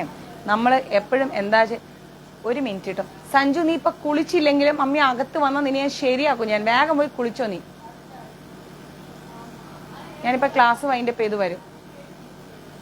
തരാം, ഞാൻ വരാം, ഇപ്പൊ വരാം. ഞാൻ വലിയ വടി വെട്ടി വെച്ചിട്ടുണ്ട് നിനക്ക്. നീ കുളിക്കാതെ എങ്ങനെ തിരിഞ്ഞ് നടക്ക്. അപ്പൊ നമ്മൾ എന്താ ചെയ്യേണ്ടത്? വേഗം നമ്മൾ പോയിട്ട് എന്താ ചെയ്യേണ്ടത്? എഴുന്നേറ്റ് കൊടുക്കണം. അത് ആരായാലും ശരി, നമ്മളെക്കാൾ പ്രായമുള്ള ഒരാളാണോ, അപ്പൊ എന്താ ചെയ്യേണ്ടത്? വേഗം നമ്മൾ എഴുന്നേറ്റ് കൊടുക്കണം. നമ്മളെന്തോ വലിയ സംഭവമാണെന്നുള്ള ഭാവത്തിൽ, അല്ലെങ്കിൽ നമുക്കൊരു നല്ല ജോലി കിട്ടി, നല്ല പൊസിഷനിലാണ്, അല്ലെങ്കിൽ നമ്മൾ വലിയ ശമ്പളം വാങ്ങുന്ന ആൾക്കാരാണ്, ആ മനോഭാവത്തിലൊന്നും ഇരിക്കരുത്. നമ്മൾ എഴുന്നേറ്റ് കൊടുക്കാൻ പഠിക്കണം. ആ ഒരു എളിമ എന്നും നമ്മൾ നമ്മുടെ ജീവിതത്തിൽ പകർത്തിക്കൊണ്ടേയിരിക്കണം. മറ്റുള്ളവരെ ബഹുമാനിക്കാൻ നമ്മൾ പഠിക്കണം. മനസ്സിലായില്ലേ? പിന്നെന്താ പറയുന്നത്? നഗ്നരായ സ്ത്രീകളെ നോക്കരുത്. വളരെ ഇമ്പോർട്ടൻ്റ് ആണ്. മര്യാദയ്ക്ക് ഡ്രസ്സ് ഇടാതെ നടക്കുന്ന കുറേ സ്ത്രീകളുണ്ട്. നോക്കരുത്, നോക്കാൻ പാടില്ല. അതിഥികളെ ആദരപൂർവ്വം സ്വീകരിക്കാൻ. നമ്മൾക്ക് ഇഷ്ടമില്ലാത്ത ഒരാളാണെങ്കിൽ കൂടി നമ്മുടെ വീട്ടിൽ വരുമ്പോൾ നല്ല ബഹുമാനത്തോടെ നമ്മൾ സ്വീകരിക്കണം. പൊതുസ്ഥലങ്ങളിലോ ജനങ്ങളും പശുക്കളും നടക്കുന്ന വഴികളിലോ വയലുകളിലോ മലമൂത്ര വിസർജനം ചെയ്യരുത്. ഞാൻ പലരെയും കണ്ടിട്ടുണ്ട്, പൊതുസ്ഥലത്തിരുന്നിട്ട് മലമൂത്ര വിസർജനം ചെയ്യാൻ പാടില്ല. നമ്മൾ മാറി അതിന് വേണ്ട സൗകര്യം നോക്കണം. അല്ലാതെ ഒരിക്കലും പബ്ലിക്കായിട്ട് അങ്ങനെ ചെയ്യരുത്. സദാചാരങ്ങളെ അനുസരിക്കുന്നവർക്ക് ദീർഘായുസും ശ്രേയസ്സും സൗഭാഗ്യവും ഉണ്ടാവും. നമ്മൾ വിചാരിക്കും ഇതെല്ലാം എന്ത് നോർമൽ കാര്യങ്ങൾ, ചിന്തിക്കാൻ പാടില്ല. ഇതെല്ലാം വളരെ ഇമ്പോർട്ടൻ്റ് ആയിട്ടുള്ള കാര്യങ്ങളാണ്. ഇതൊക്കെ നമ്മൾ പാലിക്കണം. എങ്കിൽ മാത്രമാണ് നമുക്ക് നമ്മുടെ ജീവിതത്തിൽ ശ്രേയസ് വരിക. നിസാരമെന്ന് തോന്നിയിട്ട് നമ്മൾ കളയുന്ന പല പല കാര്യങ്ങളും നമ്മുടെ ജീവിതത്തിൽ സർവ്വ ഐശ്വര്യങ്ങൾ കൊണ്ടുവരുന്ന കാര്യങ്ങളാണ്. ഹൃദയം എല്ലാ തീർത്ഥങ്ങളിലും വെച്ച് ഉത്തമമായ തീർത്ഥമാണ് ഹൃദയം എന്ന് പറയുന്നത്. അതുകൊണ്ട് ഹൃദയം എപ്പോഴും ശുദ്ധമാക്കി വെക്കണം. നമ്മൾ പുറമെ ഇങ്ങനെ എന്താ പറയുക ചിരിച്ചുകൊണ്ട് ഉള്ളിൽ ഒരാളെയും നമ്മൾ ദുഷിക്കരുത്. ഹൃദയം കൊണ്ട് സ്വീകരിക്കണം എല്ലാവരെയും. ഹൃദയത്തിൽ എപ്പോഴും നമ്മൾ നന്മ കാണാൻ പഠിക്കണം. നല്ല കാര്യങ്ങൾ മാത്രം ഹൃദയത്തിൽ സൂക്ഷിക്കാൻ പഠിക്കണം. ഓക്കെ, ഇതിന് വിപരീതമായിട്ട് എന്തെല്ലാം കാര്യങ്ങൾ ചെയ്യുന്നോ അതെല്ലാം അനാചാരമാണ്. ഈ ചെയ്യുന്ന കാര്യങ്ങളെല്ലാം നമ്മൾ ആചരിക്കേണ്ടതാണ്, ഈ പറഞ്ഞതെല്ലാം. ഇനി ഇതിന് വിപരീതമായിട്ട് നമ്മൾ എന്തെല്ലാം കാര്യങ്ങൾ ചെയ്യുന്നുവോ, കാല് കഴുകാതെ കിടക്കുക, മുഖവും കാലും കൈയും കഴുകാതെ ഭക്ഷണം കഴിക്കുക, മുതിർന്നവരും പ്രായമുള്ളവരും വരുമ്പോൾ എഴുന്നേറ്റ് കൊടുക്കാതിരിക്കുക, അതുപോലെ സൂര്യോദയത്തിലും കിടന്നുറങ്ങുക, സൂര്യനെ 2 സന്ധ്യകളിൽ നമസ്കരിക്കാതിരിക്കുക, അതുപോലെ തന്നെ ഭക്ഷണ പദാർത്ഥങ്ങൾ നമ്മൾ നിന്ദിച്ചുകൊണ്ട് ഭക്ഷണം കഴിക്കുക, മനസ്സിന് സന്തോഷമില്ലാതെ കഴിക്കുക, അല്ലെങ്കിൽ ബ്രാഹ്മണർക്കും മുതിർന്നവർക്കും ഒക്കെ ഭക്ഷണം കൊടുക്കാതെ നമ്മൾ കഴിക്കുക, അമ്മമാർ തരുന്ന ഭക്ഷണത്തെ കുറ്റം പറയുക, ഇങ്ങനെയുള്ള കാര്യങ്ങളൊക്കെ ചെയ്തു കഴിഞ്ഞാൽ അത് അനാചാരങ്ങളാണ്. മനസ്സിലായില്ലേ? പിന്നെന്താ ചെയ്യുന്നത്? അവയിൽ മുഴുകുന്നവന് പാപവും നരകവുമായിരിക്കും പ്രതിഫലം കിട്ടുന്നത്. അപ്പം ഇങ്ങനെയുള്ള കാര്യങ്ങളൊക്കെ ചെയ്യുക. നഗ്നരായ സ്ത്രീകളൊക്കെ നോക്കിക്കഴിഞ്ഞാൽ എന്താ കിട്ടുക? നരകം ഉറപ്പാണ്. സദാചാരപരമായിരിക്കുന്ന ജീവിതം നയിക്കുന്നവനെ സുഖമുണ്ടാവുകയുള്ളൂ. പിന്നമ്മ കുളിച്ചു. ഇനി അടുത്ത സഞ്ജൂട്ടൻ. എന്താണ്? സദാചാരപരമായിരിക്കുന്ന ജീവിതം നയിക്കുന്നവൻ എന്തുണ്ടാവും? സുഖം ഉണ്ടാവും, സമാധാനം ഉണ്ടാവും. ഇല്ലെങ്കിൽ ഇതൊന്നും ഉണ്ടാവില്ല. സുഖം തേടി ജീവിതകാലം മുഴുവൻ അലയും, പക്ഷെ ഒരു സുഖവും ഉണ്ടാവില്ല. പ്രശ്നങ്ങളിൽ നിന്ന് പ്രശ്നങ്ങൾ നമ്മളെ തേടി വന്നുകൊണ്ടേയിരിക്കും. ഇനി ആധ്യാത്മിക ജീവിതത്തെക്കുറിച്ചാണ് ആര് ചോദിക്കുന്നത്? ധർമ്മപുത്രർ ചോദിക്കുന്നത്. ആധ്യാത്മിക ജീവിതത്തെക്കുറിച്ച് ചോദിക്കുമ്പം എന്താണ് ആധ്യാത്മിക ജീവിതം? സാധാരണ ജീവിതവുമായി ഏതെല്ലാം തരത്തിലാണ് അത് വ്യത്യാസപ്പെട്ടിരിക്കുന്നത്? അതിന്റെ പ്രത്യേകതകൾ എന്തൊക്കെയാണ്? അതെങ്ങനെയാണ് നമ്മളെ ശ്രേയസിലേക്ക് നയിക്കുന്നത് ആധ്യാത്മിക ജീവിതം? ഇങ്ങനെയുള്ള കുറേ കാര്യങ്ങളാണ് ഭീഷ്മ പിതാമഹനോട് ധർമ്മപുത്രർ ചോദിക്കുന്നത്. യുധിഷ്ഠിര, നീ ചോദിക്കുന്നൊക്കെ നല്ല ചോദ്യം തന്നെ, എല്ലാ കാര്യങ്ങളും നീ അറിഞ്ഞിരിക്കേണ്ട കാര്യങ്ങളും തന്നെ, ഞാൻ പറയാട്ടോ, നീ കേട്ടോളൂ എന്ന് പറഞ്ഞു. അപ്പം പറഞ്ഞു കൊടുക്കാണ്. താങ്ക് യു പ്രഭു. അപ്പൊ ഈ ലോകം മുഴുവൻ സൃഷ്ടിക്കപ്പെട്ടിട്ടുള്ളത് ആകാശം, വായു, അഗ്നി, ജലം, പൃഥ്വി എന്ന പഞ്ചഭൂതങ്ങളെ കൊണ്ടാണ്, അല്ലെ? ഈ ലോകം സൃഷ്ടിക്കപ്പെട്ടിരിക്കുന്നത് പഞ്ചഭൂതങ്ങളെ കൊണ്ടാണ്. അതെല്ലാം ജഡവസ്തുക്കളാണ്. അതിനാൽ പഞ്ചഭൂതാത്മകമായിരിക്കുന്ന ഈ ലോകത്തിന് സ്വയം പ്രവർത്തിക്കാൻ കഴിയില്ല. ജഡവസ്തു ആയതുകൊണ്ട് ഈ പഞ്ചഭൂതങ്ങളാൽ നിർമ്മിതമായിരിക്കുന്ന ഈ ലോകത്തിന് സ്വയം പ്രവർത്തിക്കാൻ കഴിയില്ല. അവയെല്ലാം പ്രവർത്തിപ്പിക്കുന്ന അന്തര്യാമിയായിരിക്കുന്ന ആത്മാവായിരിക്കുന്ന ഒരാളുണ്ട്, അല്ലെ? ഈ ലോകത്തെ നിയന്ത്രിക്കുന്ന ഒരാളുണ്ട്. ആത്മാവ് മാത്രമാണ് നിത്യവും സത്യവുമായിട്ടുള്ളത്. മറ്റതെല്ലാം എന്താണ്? അനിത്യമാണ്, നിത്യമല്ലാത്തതാണ്, അസത്യമാണ്, സത്യമല്ലാത്തതാണ്.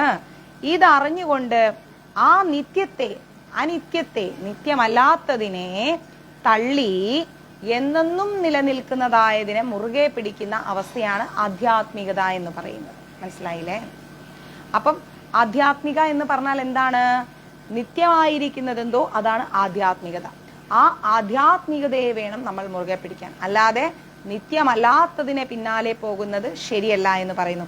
ആദിയിൽ ആത്മാവ് മാത്രമേ ഉണ്ടായിട്ടുണ്ടായിരുന്നുള്ളൂ. ആ ജഗത്തിലുള്ള, അതായത് ഈ ലോകത്തിലുള്ള എല്ലാ ദൃശ്യങ്ങളും നമ്മൾ കാണുന്നതെല്ലാം ആ ആത്മാവിൽ നിന്നുണ്ടായിട്ടുള്ളതാണ്. അവസാനം അതെല്ലാം എവിടെ പോകുന്നു? ആത്മാവിലേക്ക് തന്നെ ലയിക്കുന്നുണ്ട് എന്നാണ് പറയുന്നത്. ലോകത്തെ അറിവാൻ വേണ്ടിയിട്ടാണ് നമുക്ക് ഇന്ദ്രിയങ്ങളും മനസ്സും ബുദ്ധിയെല്ലാം തന്നിരിക്കുന്നത്. അവയിൽ നിന്നെല്ലാം പുറത്തു വന്നിട്ട് ആത്മാവ് എല്ലാ ചലനങ്ങളും കണ്ടുകൊണ്ട് സാക്ഷിഭൂതനായിട്ടിരിക്കുകയാണ് നമ്മുടെ ഭഗവാൻ. എല്ലാം നടത്താൻ വേണ്ടി വിട്ടിട്ട് ഭഗവാൻ ഇങ്ങനെ നോക്കിയിരിക്കുകയാണ്. ലോക വ്യവഹാരങ്ങൾക്കെല്ലാം കാരണമായിരിക്കുന്നത് ആരാണ്? മായയാണ്. അത് സത്വരജോ തമോ ഗുണങ്ങളുടെ സമാഹരണമാണ് ഈ മായ എന്ന് പറയുന്നത്. മായയ്ക്ക് അതീതനായിരിക്കുന്ന ആത്മാവ് മായാധീനനായി തീരുമ്പോഴാണ് ജീവൻ എന്ന് പറയുന്നത്. അപ്പോൾ മനസ്സാകുന്ന, ബുദ്ധിയാകുന്ന ഇന്ദ്രിയങ്ങളോടും ദേഹത്തോടും താതാത്മ്യധ്യാസം കൊണ്ട് ശോകമോഹങ്ങൾക്ക് അധീനനായി തീരാണ്. അതായത് മായയും സൃഷ്ടിച്ചത് ഭഗവാൻ തന്നെ, ആധ്യാത്മികമായിരിക്കുന്നതും സൃഷ്ടിച്ചത് ഭഗവാൻ തന്നെ, എല്ലാം സൃഷ്ടിച്ചത് ഭഗവാൻ തന്നെ. എന്നിട്ട് ഭഗവാൻ മാറിയിരിക്കും. അപ്പോൾ നമ്മൾ നമ്മുടെ ജ്ഞാനം കൊണ്ട് എന്താ ചെയ്യേണ്ടത്? ആധ്യാത്മികമായിരിക്കുന്ന, നിത്യമായിരിക്കുന്ന ഭഗവാൻ ഏതാണെന്ന് തിരിച്ചറിഞ്ഞിട്ട് വേണം മുന്നോട്ട് പോകാൻ. അല്ലാത്ത പക്ഷം നമ്മൾ മായയിൽപ്പെടും. മായയിൽപ്പെട്ട് കഴിഞ്ഞാൽ നമുക്ക് ശോകം വരും, നമുക്ക് ദുഃഖം വരും എന്നാണ് പറയുന്നത്. അങ്ങനെയുള്ള ജീവിതമാണ് ഈ ഭൗതിക ജീവിതം എന്ന് പറയുന്നത്. മനസ്സിലായില്ലേ?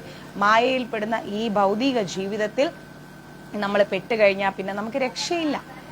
നമ്മളിങ്ങനെ സുഖദുഃഖങ്ങൾക്ക് പിന്നാലെ ഓടിക്കൊണ്ടേയിരിക്കും.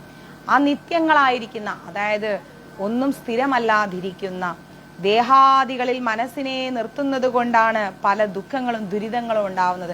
ഈ ശരീരം എപ്പോഴും നിലനിൽക്കോ? അത് നിലനിൽക്കില്ല. ആ നിത്യമാണ്, നിത്യതയില്ലാത്തതാണ്. അപ്പൊ നിത്യതയില്ലാത്ത ഈ ശരീരത്തെ മുറുകെ പിടിച്ചുകൊണ്ട് അഹങ്കാര മനോഭാവത്തോടു കൂടി ഞാനോ വലുത് നീയോ വലുത് എന്നുള്ള ഭാവത്തോടു കൂടി ഇങ്ങനെ പോവാണ് ആൾക്കാർ. അങ്ങനെ പോകുന്നത് കൊണ്ടാണ് എന്ത് സംഭവിക്കുന്നത്? ദുഃഖങ്ങളും ദുരിതങ്ങളും ഉണ്ടാകുന്നത്. പക്ഷെ നിത്യമായിരിക്കുന്ന ഭഗവാനെ നമ്മൾ തിരിച്ചറിഞ്ഞു കഴിഞ്ഞാൽ എന്തായി? നമുക്ക് ഒരിക്കലും ദുഃഖങ്ങൾ നമ്മളെ പിടികൂടില്ല. ഇനി ദുഃഖം വന്നാൽ പോലും അത് ഈശ്വരൻ നമുക്ക് മാറ്റിത്തരുന്ന പറയുന്നത്. മനസ്സിനെ ലോകവിഷയങ്ങളിൽ നിന്ന് പിൻവലിച്ചു കൊണ്ടുവരണം. പല ലോകവിഷയങ്ങൾ നടക്കുന്നുണ്ട്, പല പല ആസക്തികൾ നടക്കുന്നുണ്ട്, പല പല തെറ്റുകൾ നടക്കും. അതിൽ നിന്നെല്ലാം നമ്മൾ പുറത്തു വരണം. നമുക്കതിൻ്റെ ആവശ്യമില്ല. അത് മനസ്സിലാക്കി കഴിഞ്ഞാൽ പിന്നെ എന്തായി? ആധ്യാത്മിക ജീവിതത്തിലേക്ക് നമ്മൾ ഉയരാൻ തുടങ്ങി. ഈ ശരീരത്തെ ക്ഷേത്രമെന്നും ശരീരത്തിലിരിക്കുന്ന ആത്മാവിനെ ക്ഷേത്രജ്ഞനും എന്നുമാണ് പറയുന്നത്. ഈ ശരീരത്തെയാണ് നമ്മൾ എന്ത് പറയുന്നത്? ക്ഷേത്രം എന്ന് പറയുന്നത്. സിബി രാജേഷ് മാതാജി ഇപ്പൊ പുതിയതായിട്ട് വന്നതാന്ന് തോന്നുന്നു അല്ലെ? അപ്പോൾ ഈ ശരീരത്തെയാണ് നമ്മൾ എന്തെന്ന് പറയുന്നത്? ക്ഷേത്രം എന്ന് പറയുന്നത്. ശരീരസ്ഥനായിരിക്കുന്ന ആത്മാവിനെയാണ് എന്ത് പറയുന്നത്? ക്ഷേത്രജ്ഞൻ എന്ന് പറയുന്നത്. ക്ഷേത്രജ്ഞൻ യഥാർത്ഥത്തിൽ ഒന്നിലും ചേരാതെ അനാസക്തനായി സാക്ഷിഭാവത്തിൽ നിൽക്കുകയാണ് ചെയ്യുന്നത്. അതായത് ആത്മാവ് ഇന്ദ്രിയങ്ങളുടെ സുഖത്തിലൊന്നും പോവില്ല. ആത്മാവ് ഇങ്ങനെ സൈലന്റ് ആയിരിക്കും. ശരീരമാണ് ഓരോരോ സുഖം തേടി പോകുന്നത്. അങ്ങനെ ആത്മാവ് സൈലന്റ് ആയിരുന്നു കൊണ്ട് സാക്ഷിയെ പോലെ എല്ലാം നോക്കിക്കാണും. ക്ഷേത്രജ്ഞൻ എന്ന സാക്ഷാത്കരിക്കുന്ന സർവഭൂതാത്ഭൂതനായിരിക്കുന്ന മുനി മുഖ്യമായിരിക്കുന്ന ഗതിയെ പ്രാപിക്കുന്നു. ആത്മാവാണ് ഭഗവാനിലേക്ക് പോകാൻ നിൽക്കുന്നത്. പക്ഷേ ശരീരം ഓരോരോ ആഗ്രഹങ്ങൾക്ക് പിന്നാലെ പോയി ശരീരം ഓരോ പ്രശ്നങ്ങളിൽപ്പെട്ട് ഈ ആത്മാവ് വീണ്ടും ശരീരം സ്വീകരിച്ച് കർമ്മഫലങ്ങൾ അനുഭവിക്കാൻ വരികയാണ്. കർമ്മഫലങ്ങളൊന്നും തന്നെ ആത്മാവ് അനുഭവിക്കുന്നില്ല, ശരീരമാണ് അനുഭവിക്കുന്നത്. ആധ്യാത്മിക ജീവിതത്തിന്റെ ഫലം എന്ന് പറഞ്ഞാൽ നിത്യശാന്തിയാണ്. അപ്പൊ നിത്യമായിരിക്കുന്ന ഭഗവാനെ സേവിച്ച് അദ്ദേഹമാണ് സർവവും എന്ന് മനസ്സിലാക്കി ജീവിച്ചു കഴിഞ്ഞാൽ എന്തായി? നമുക്ക് നിത്യശാന്തി ലഭിക്കും എന്നാ പറയുന്നത്. അവസാനം സംസാരമാകുന്ന ഈ ലോകം, അതായത് ദുഃഖ ദുരിതങ്ങളാൽ പൂർണ്ണമായിരിക്കുന്ന ഈ ലോകത്തിൽ നിന്ന് നമുക്ക് മുക്തി ലഭിക്കും. അതിനെ സഹായിക്കുന്നതാണ് ധ്യാനയോഗം. മനസ്സിലായില്ലേ? അതിന് നമ്മളെ സഹായിക്കുന്നതാണ് എന്ത്? ധ്യാനയോഗം എന്ന് പറയുന്നത്. അപ്പം ആ നിത്യമായിരിക്കുന്ന, നിത്യമല്ലാതിരിക്കുന്ന ഈ ലോകത്തിൽ ഇന്ദ്രിയ സുഖങ്ങളിൽ, ഇന്ദ്രിയ ആസക്തികളിൽ പെട്ട്, വിഷയസുഖങ്ങളിൽ പെട്ടിട്ട് നമ്മുടെ മനസ്സും ശരീരവും ഇങ്ങനെ ഭൗതിക ലോകത്ത് ഇങ്ങനെ കെട്ടിക്കിടന്നു കഴിഞ്ഞാൽ നമ്മൾ ഈ ലോകത്ത് തന്നെ കിടക്കും. അതിൽ നിന്ന് പുറത്തു വരാനുള്ള മാർഗമാണ് ധ്യാനയോഗം. ആഗ്രഹമാണ് നമ്മുടെ ശത്രു, തീർച്ചയായിട്ടും. വിക്ഷിപ്തമായിരിക്കുന്ന മനസ്സിനെ ഏകാഗ്രമാക്കാൻ, അതായത് നമ്മുടെ മനസ്സിങ്ങനെ വളരെ സ്റ്റേബിൾ അല്ലാതെ കിടക്കുമ്പം ആ മനസ്സിനെ നമ്മളിങ്ങനെ ഏകാഗ്രമാക്കാൻ വേണ്ടിയിട്ട് നമ്മൾ എന്ത് ചെയ്യും? ആ ഒരു ധ്യാനയോഗം നമ്മളെ സഹായിച്ചുകൊണ്ടേയിരിക്കും. ശരിയായ ധ്യാനത്തിൽ മനസ്സിന്റെയും ഇന്ദ്രിയങ്ങളുടെയും പ്രവർത്തനം നിലയ്ക്കുന്നു അല്ലെ? ശരിയായ ധ്യാനം വെറുതെ ആൾക്കാരെ കാണിക്കാനുള്ള ധ്യാനമല്ല. ശരിയായ ധ്യാനത്തിൽ നമ്മുടെ മനസ്സും നമ്മുടെ ശരീരവും നമ്മുടെ ഇന്ദ്രിയങ്ങളെല്ലാം എന്തായി? ഏകാഗ്രതയോടുകൂടി വരും. പഞ്ചേന്ദ്രിയ വ്യാപൃതമായിരിക്കുന്ന മനസ്സിനെ, പഞ്ചേന്ദ്രിയങ്ങളാൽ നിർമ്മിക്കപ്പെട്ട ഈ മനസ്സിനെ ധ്യാനത്തിന്റെ വഴിയിലേക്ക് നമ്മൾ കൊണ്ടുവന്നു കഴിഞ്ഞാൽ താനെ അത് യോഗത്തിൽ അടങ്ങി ഒതുങ്ങി നിൽക്കും നമ്മുടെ മനസ്സ്. അങ്ങനെ നമ്മൾ ജീവിതത്തിന്റെ ലക്ഷ്യത്തിൽ എത്തിച്ചേരും. നമ്മൾക്കൊരു ലക്ഷ്യമില്ലാതെയാണ് നമ്മളെല്ലാവരും ഇപ്പം ജീവിക്കുന്നത്. നല്ല സമാധാനത്തോടെ, നല്ല ഐശ്വര്യത്തോടെ, നമുക്കൊരു എന്താ പറയുക, സമാധാനത്തോടു കൂടി നമ്മൾ മുന്നോട്ട് ജീവിക്കുകയാണെങ്കിൽ നമുക്ക് എന്ത് ലഭിക്കും? ശാന്തിയും ഐശ്വര്യവും എല്ലാം നമുക്ക് ലഭിക്കും. ഇല്ലെങ്കിൽ നമുക്കൊന്നും ലഭിക്കില്ല. നമ്മളിങ്ങനെ വല്ലാത്തൊരവസ്ഥയിൽ പെട്ട് നമ്മളിങ്ങനെ മുന്നോട്ട് പോകും. മനസ്സിലായില്ലേ? ഇനി ജപത്തിന്റെ മഹത്വത്തെ കുറിച്ചാണ് പറഞ്ഞു കൊടുക്കുന്നത്.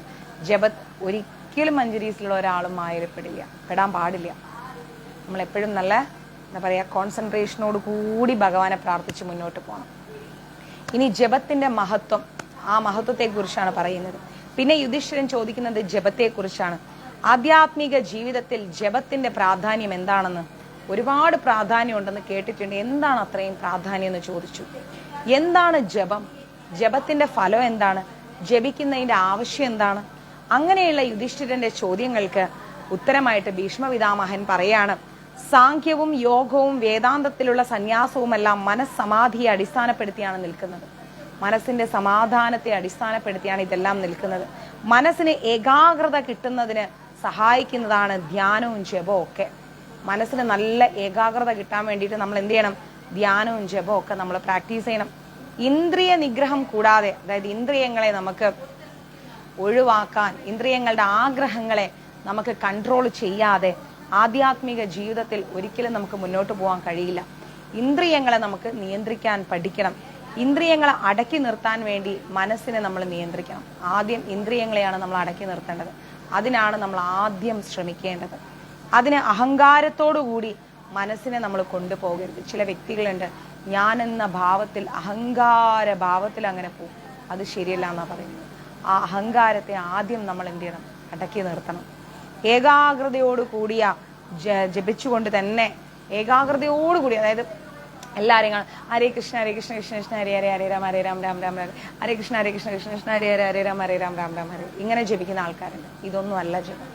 ഏകാഗ്രതയോടുകൂടി ഹൃദയത്തിൽ നിന്ന് ഒരു മാല ജപിക്കാൻ പറ്റിയാൽ അത് തന്നെ നമ്മളെ ഭഗവാന്റെ അടുത്തേക്ക് എത്തിക്കും. പക്ഷെ ആ ജപിക്കുന്നത് ഹൃദയം കൊണ്ടായിരിക്കണം എന്ന് മാത്രം. ഹൃദയം കൊണ്ട് ജപിച്ച്, ഭഗവാനെ അറിഞ്ഞുകൊണ്ട് ജപിച്ച്. ചില ആൾക്കാർ കാണാം, അമ്പലത്തിൽ വന്നാൽ കൈകൂപ്പി ഇങ്ങനെ നിൽക്കും. നോട്ടം മുഴുവൻ പല പല സ്ഥലങ്ങളിലേക്കായിരിക്കും. എന്നിട്ട് ഓരോരുത്തരെ കാണുമ്പോൾ നോക്കും, പിന്നിൽ നിൽക്കുന്ന ആൾക്കാരുടെ നോക്ക കണ്ടില്ലേ കേട്ടില്ല, ഇങ്ങനെയൊക്കെ സംസാരിക്കും.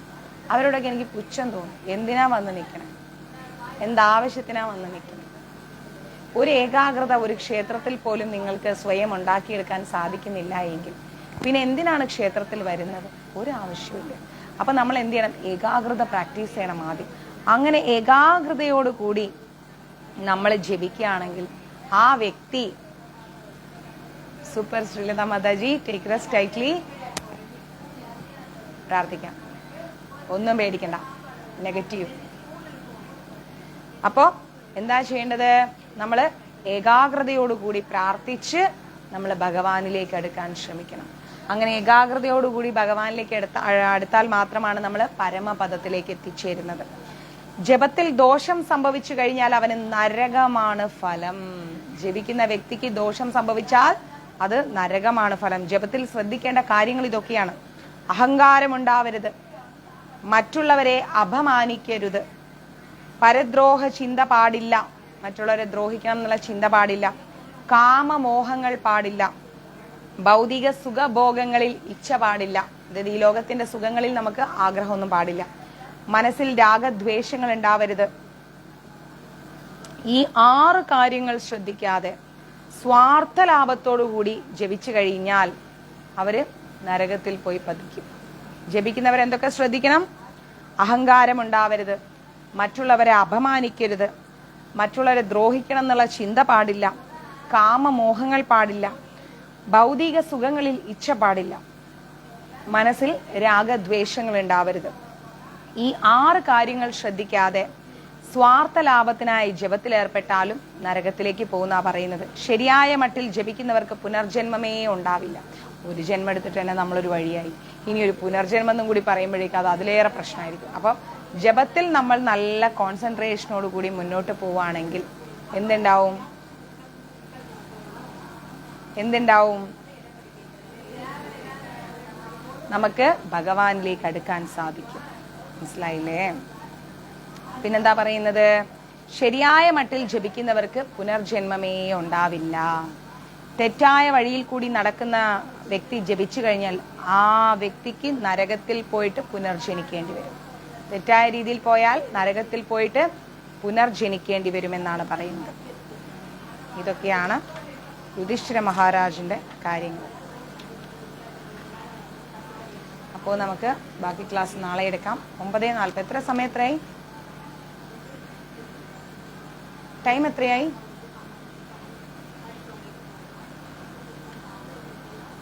വേണേ ഒന്നുകൂടി എടുത്തരാം. ഇക്ഷാകു രാജാവും ബ്രാഹ്മണനും തമ്മിലുള്ള ഒരു സംവാദമുണ്ട്. അതേക്കുറിച്ചാണ് എടുക്കുന്നത്. ഭീഷ്മ പിതാമഹൻ സൂര്യപുത്രനായിരിക്കുന്ന, സൂര്യന്റെ മകനായിരിക്കുന്ന ഇക്ഷാകുവും ബ്രാഹ്മണനും തമ്മിലുള്ള ഒരു സംസാരത്തെക്കുറിച്ചാണ് നമ്മുടെ യുധിഷ്ഠിരന് പറഞ്ഞു കൊടുക്കുന്നത്. 9:40 ആയിട്ടേ ഉള്ളൂ അല്ലെ? യുധിഷ്ഠിരന് പറഞ്ഞു കൊടുക്കുന്നത്. പ്രസിദ്ധനായിരിക്കുന്ന ബ്രാഹ്മണന്റെ മുമ്പിൽ ദേവി പ്രത്യക്ഷപ്പെട്ടു. വളരെ ഫേമസ് ആയ ഒരു ബ്രാഹ്മണന്റെ മുമ്പിൽ ദേവി അങ്ങ് പ്രത്യക്ഷപ്പെട്ടു. എന്നിട്ട് ഇഷ്ടപ്പെട്ട വരങ്ങളെല്ലാം കൊടുത്തങ്ങ് അനുഗ്രഹിച്ചു. അതിനുശേഷം യമധർമ്മനും മൃത്യുവും കൂടി വന്ന് അദ്ദേഹത്തിന്റെ ദേഹം അങ്ങ്, ആ ബ്രാഹ്മണന്റെ ദേഹം അങ്ങ് കൊണ്ടുപോയി ഉപേക്ഷിപ്പിച്ചു. സ്വർഗത്തിലേക്ക് പോവാനായിട്ട് പ്രേരിപ്പിക്കുകയാണ്.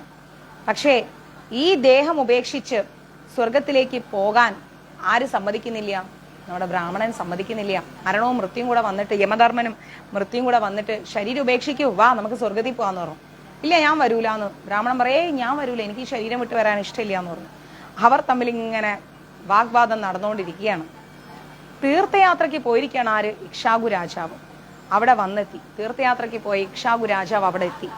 അവർ തമ്മിൽ നടക്കുന്ന ആ സംഭാഷണം, അവർ തമ്മിലെ ഒരു നീണ്ട സംഭാഷണം നടക്കുകയാണ്. രാജാവ് താൻ ഒന്നും യാചിക്കുകയില്ല എന്ന് ആദ്യം പറഞ്ഞെങ്കിലും ജപസിദ്ധനായിരിക്കുന്ന ആ ബ്രാഹ്മണനോട് 1 നൂറ്റാണ്ട് കാലം അങ്ങു നടത്തിയതിന്റെ ജപത്തിന്റെ ഫലം എനിക്ക് തന്നാലും എന്ന് പറഞ്ഞു. ഇക്ഷാകു രാജാവ് പറഞ്ഞു, ഞാൻ ഒന്നും യാചിക്കില്ല എന്നൊക്കെ പറഞ്ഞിട്ട് പറഞ്ഞു, ബ്രാഹ്മണനോട് പറഞ്ഞു, 1 നൂറ്റാണ്ട് കാലം അങ്ങ് നടത്തിയ ആ ജപത്തിന്റെ ഫലം അതെനിക്ക് തരാൻ പറഞ്ഞു. ആ ജപത്തിന്റെ ഫലം കൊടുക്കാൻ ഈ ബ്രാഹ്മണൻ തയ്യാറായി. അപ്പൊ രാജാവ് പറഞ്ഞു, ആ ജപത്തിന്റെ ഫലം എന്താണെന്നും കൂടി പറഞ്ഞിട്ട് എനിക്ക് തന്നാ മതി എന്ന് പറഞ്ഞു. അത് ബ്രാഹ്മണന് അറിഞ്ഞുകൂടാന്ന് പറഞ്ഞപ്പം രാജാവ് പറഞ്ഞു, ഞാൻ ചോദിച്ചത് അങ്ങയുടെ ജപത്തിന്റെ ഫലം എനിക്ക് തരാനാണ്. 1 നൂറ്റാണ്ട് കാലമായി അങ്ങ് ജപിക്കുന്ന ജപത്തിന്റെ ഫലം. പക്ഷെ അങ്ങ് പറയുന്ന ആ ഫലം എന്താണെന്ന് അറിയില്ല എന്ന്. എന്നാ പിന്നെ എനിക്ക് വേണ്ട അതെന്ന് പറഞ്ഞു. രാജാവ് പറഞ്ഞു. അത് സത്യവിരുദ്ധമാണെന്ന് പറഞ്ഞ് ബ്രാഹ്മണൻ സത്യത്തെ പറ്റിയുള്ള ഉപദേശം അങ്ങ് കൊടുക്കുകയാണ്. അത് കേട്ട് രാജാവ് സത്യത്തെക്കുറിച്ച് കൂടുതൽ പറഞ്ഞുതരാൻ പറഞ്ഞു. ബ്രാഹ്മണൻ ജപഫലം കൊടുക്കാൻ തുടങ്ങിയപ്പോൾ അത് വാങ്ങാതിരിക്കുന്നതാണ് സത്യവിരുദ്ധം എന്ന് പറഞ്ഞു.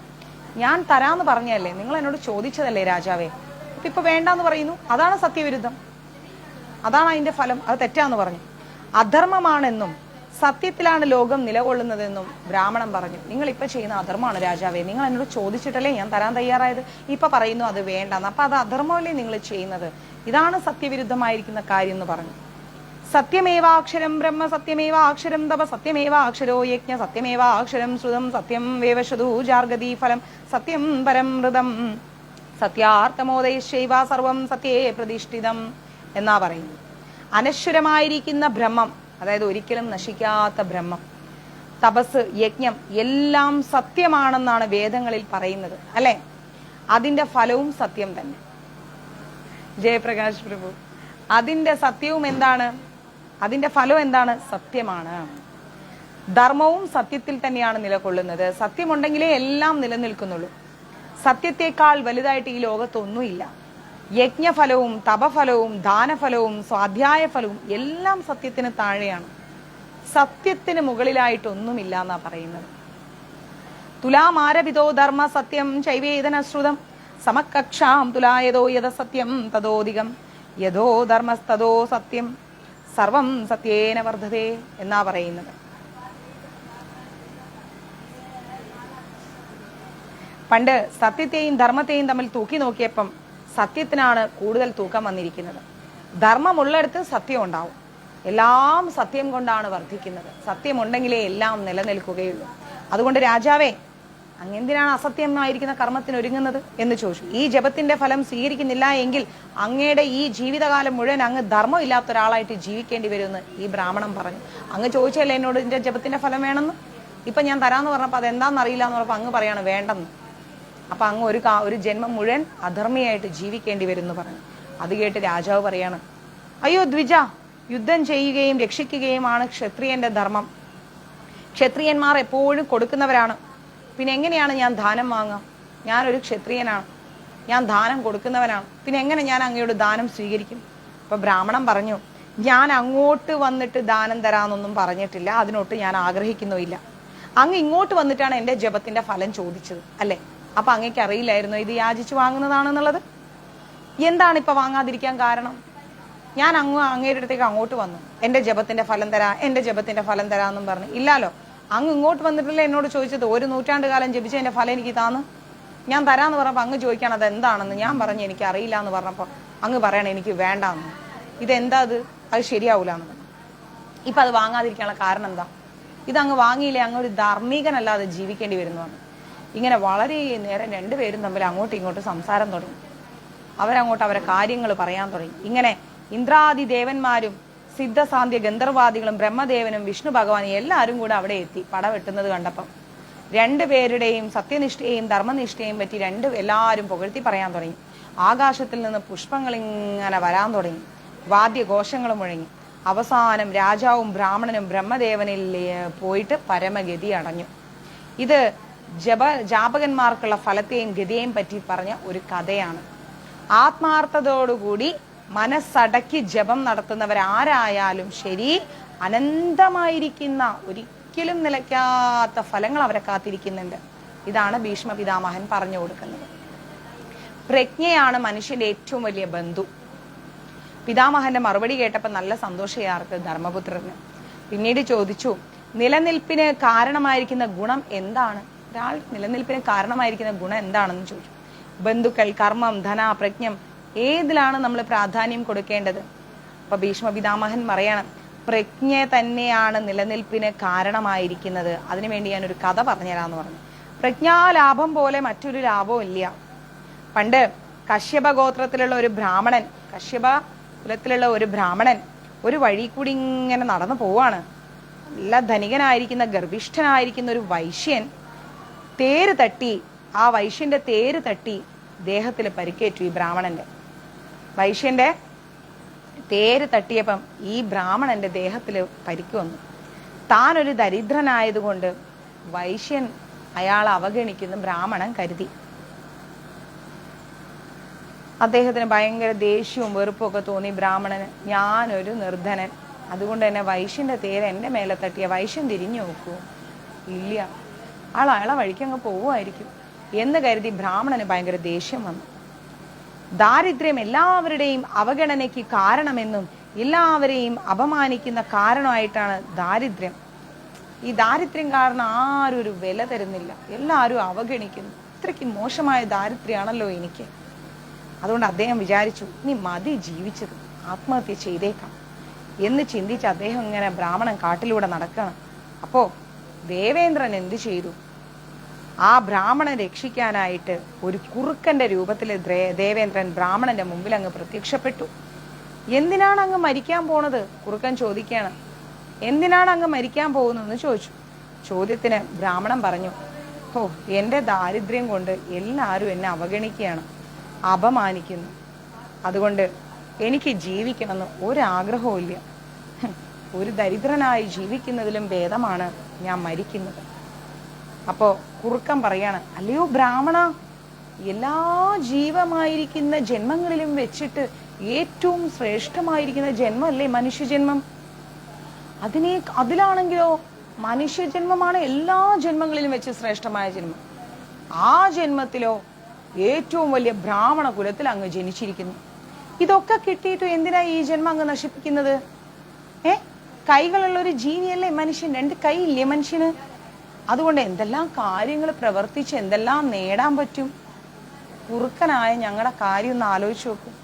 സ്വന്തം ശരീരത്തിൽ കടിക്കാൻ വരുന്ന ഈച്ചയാട്ടാൻ പോലും ഞങ്ങൾക്ക് കഴിഞ്ഞുകൂടാ. പക്ഷെ മനുഷ്യന്റെ അവസ്ഥ അതല്ല. അവന് ദൈവം തന്നിട്ടുള്ള കൈകൾ കൊണ്ട് എന്തെല്ലാം ധാർമ്മികമായിരിക്കുന്ന കാര്യങ്ങൾ ചെയ്ത് അവന്റെ ജീവിതം ധന്യമാക്കാം. അതുകൊണ്ട് വർഗത്തിൽ ഏറ്റവും വിശിഷ്ടമായിരിക്കുന്ന ഏറ്റവും ശ്രേയസ്കരമായിരിക്കുന്ന ജീവിതം മനുഷ്യജന്മാണ്. പക്ഷെ അഭിമാനമാണ് അവനെ എപ്പോഴും പ്രശ്നത്തിലാഴ്ത്തുന്നത്. ഈ മനുഷ്യന്മാരെ ആ ദുരഭിമാനമാണ് അവനെ നശിപ്പിക്കുന്നത്. കഴിഞ്ഞ ജന്മത്തിൽ ഞാനൊരു പണ്ഡിതനായിരുന്നു, ഞാൻ അതിൽ ഭയങ്കരമായിട്ട് അങ്ങ് അഭിമാനിച്ചു. മറ്റുള്ളവരെ വാദത്തിൽ ജയിക്കാനും ബുദ്ധിമുട്ടിപ്പിക്കാനുമാണ് എൻ്റെ അറിവ് ഞാൻ ഉപയോഗിച്ചത്. അതുകൊണ്ടാണ് ഈ ജന്മത്തിൽ ഞാനൊരു കുറുക്കനായി ജനിച്ചത്.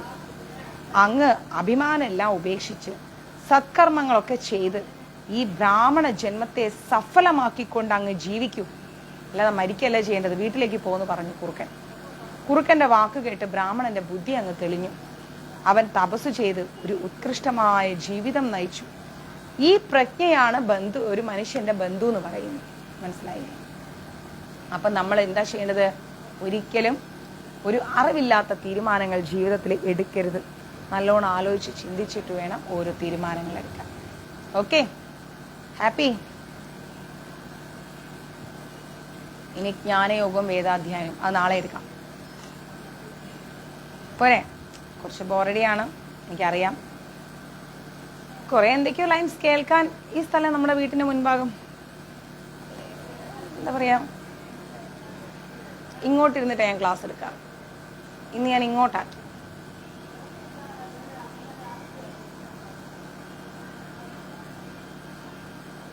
കുറച്ച് ബോറടിയാണ് ഈ ചാപ്റ്റർ. ഇത് മണി പ്ലാന്റ് ഞാൻ വളർത്തിയിട്ടത്. കുറച്ച് ബോറടിയാണ് നമ്മുടെ ഈ ചാപ്റ്റർ. പറയാൻ എനിക്കും ബോറടിയാണ്, കേൾക്കാൻ നിങ്ങൾക്കും ബോറടിയാണ്. സാരല്ല, കുറച്ചൊക്കെ നല്ലതാ. നമ്മളെപ്പോഴും ഇങ്ങനെ സുഖിച്ച് കഥ കേട്ട് ആനന്ദിച്ചിരിക്കുന്നതിലും നല്ലതല്ലല്ലോ കുറച്ചൊക്കെ ബോറടിക്കുന്നു. എല്ലാം ഒരേ സുഖദുഃഖ സമ്മിശ്രമായി നമ്മൾ മുന്നോട്ട് കൊണ്ടുപോകണം, അല്ലേ? ബോറടിക്കുമ്പം ക്ലാസ്സിൽ നിന്ന് സ്കിപ്പാവാനും നല്ല കഥ കേൾക്കുമ്പോൾ ഓടി വരാനൊന്നും നിൽക്കരുത്. ഒരുപോലെ ഇരിക്കണം. ചെടികൾ നമ്മളുടെ ഒരു വീക്ക്നെസ് ആണ്. അമറേ, നമ്മളെ ഇത് കണ്ടോ,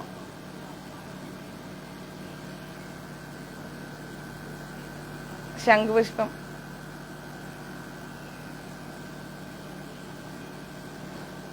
ലൈവ് കേട്ടാ മതിയമ്മേ, അതുണ്ട്. ഇതിന്റെ അടുത്തുള്ള ചെടിയോ, ഇത് ഒരു മുല്ലയാണ്, ഒരു സ്പെഷ്യൽ മുല്ല.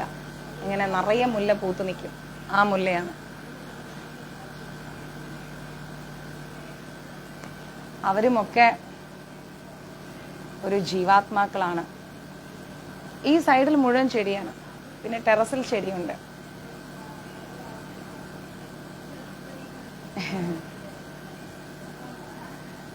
കുറേ ചെടികളുണ്ട്. ശതാവരി, പലതരം മുല്ലകള്, വെണ്ടയ്ക്ക, വഴുതിനിങ്ങ, മുളക്, മത്തൻ, പടവലങ്ങ, പച്ചമുളക് 2-3 തരം, ബീറ്റ്റൂട്ട്.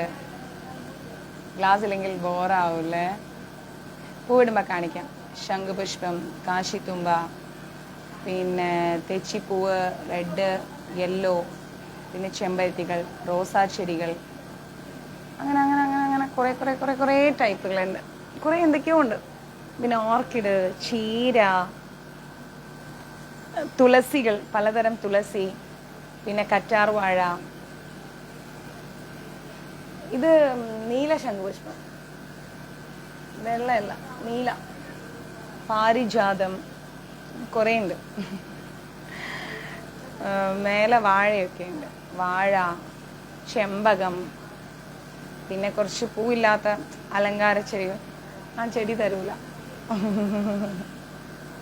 എനിക്കറിയാൻ തന്നാൽ ഞാൻ മേടിച്ചോളൂ. നമ്മുടെ ശംഖുപുഷ്പം അതന്നെ, നമ്മുടെ ശംഖുപുഷ്പം. അത് യെല്ലോ ഉണ്ട്. അമ്മരെ, ഞാൻ യെല്ലോ കൊണ്ടുതരാം ഇനി വരുമ്പോട്ടോ. യെല്ലോ ശംഖുപുഷ്പം, അതിൻ്റെ വിത്ത് കൊണ്ടുതരാം. പിന്നെ പടവലങ്ങ, അമ്പിളിമത്തൻ, അങ്ങനെ അങ്ങനെ അങ്ങനെ കുറേ കുറേ ഉണ്ട്. ഇൻഡോർ പ്ലാന്റ്സ് ഒക്കെ നല്ലതാണ്, പക്ഷെ നമുക്ക് ഇൻഡോർ പ്ലാന്റ്സ് വെക്കാനുള്ള സൗകര്യം ഇല്ല വീട്ടില്. അല്ല, നോർമൽ ശംഖുപുഷ്പം. ജയന്തി മാതാജി ഞാനും നാട്ടിൽ വന്നപ്പോൾ കുറേ വെച്ചിട്ടുണ്ട്. അത് നല്ല നല്ല രസമാണ്. പിന്നെ 10 മണി മേലെ കാണാം നിങ്ങൾക്ക്, കണ്ടോ മേലെ വെച്ചിരിക്കുന്നത്. അവിടെ ഒരു കിളിക്കൂട്, 10 മണി ഇവിടെയൊക്കെ ഉണ്ട്, കണ്ടോ.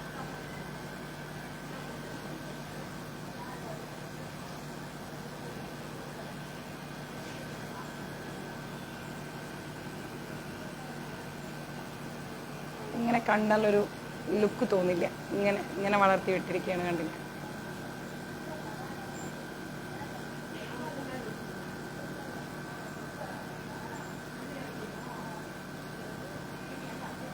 തുളസി വേറൊരു സംഭവമുണ്ട്, കാണാൻ പറ്റില്ല ഇപ്പം. ടെറസിന്റെ മുകളിൽ നമുക്ക് ഇവിടുന്ന് കയറിപ്പോയി, ഓപ്പൺ ടെറസാണ്, അപ്പം അവിടെ വെച്ചിട്ടുണ്ട്. ഇത് എൻ്റെ വീട് രാജപ്രഭു. ഇവിടെ 2 തുളസി വളർന്നു, തനിയെ വളർന്നതാണ്. അപ്പോൾ അത് ഞാൻ കുഴിച്ചിട്ടൊന്നും വളർന്നതല്ല.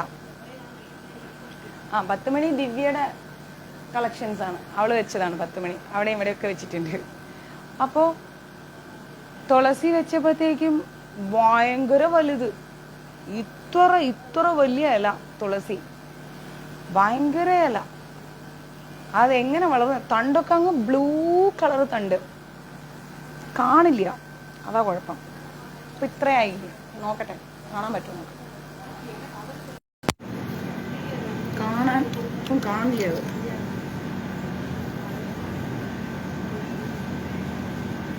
കാണില്ല, അവിടെ ഇരുട്ടാ. നാളെ കാണിച്ചില്ല രാവിലെ.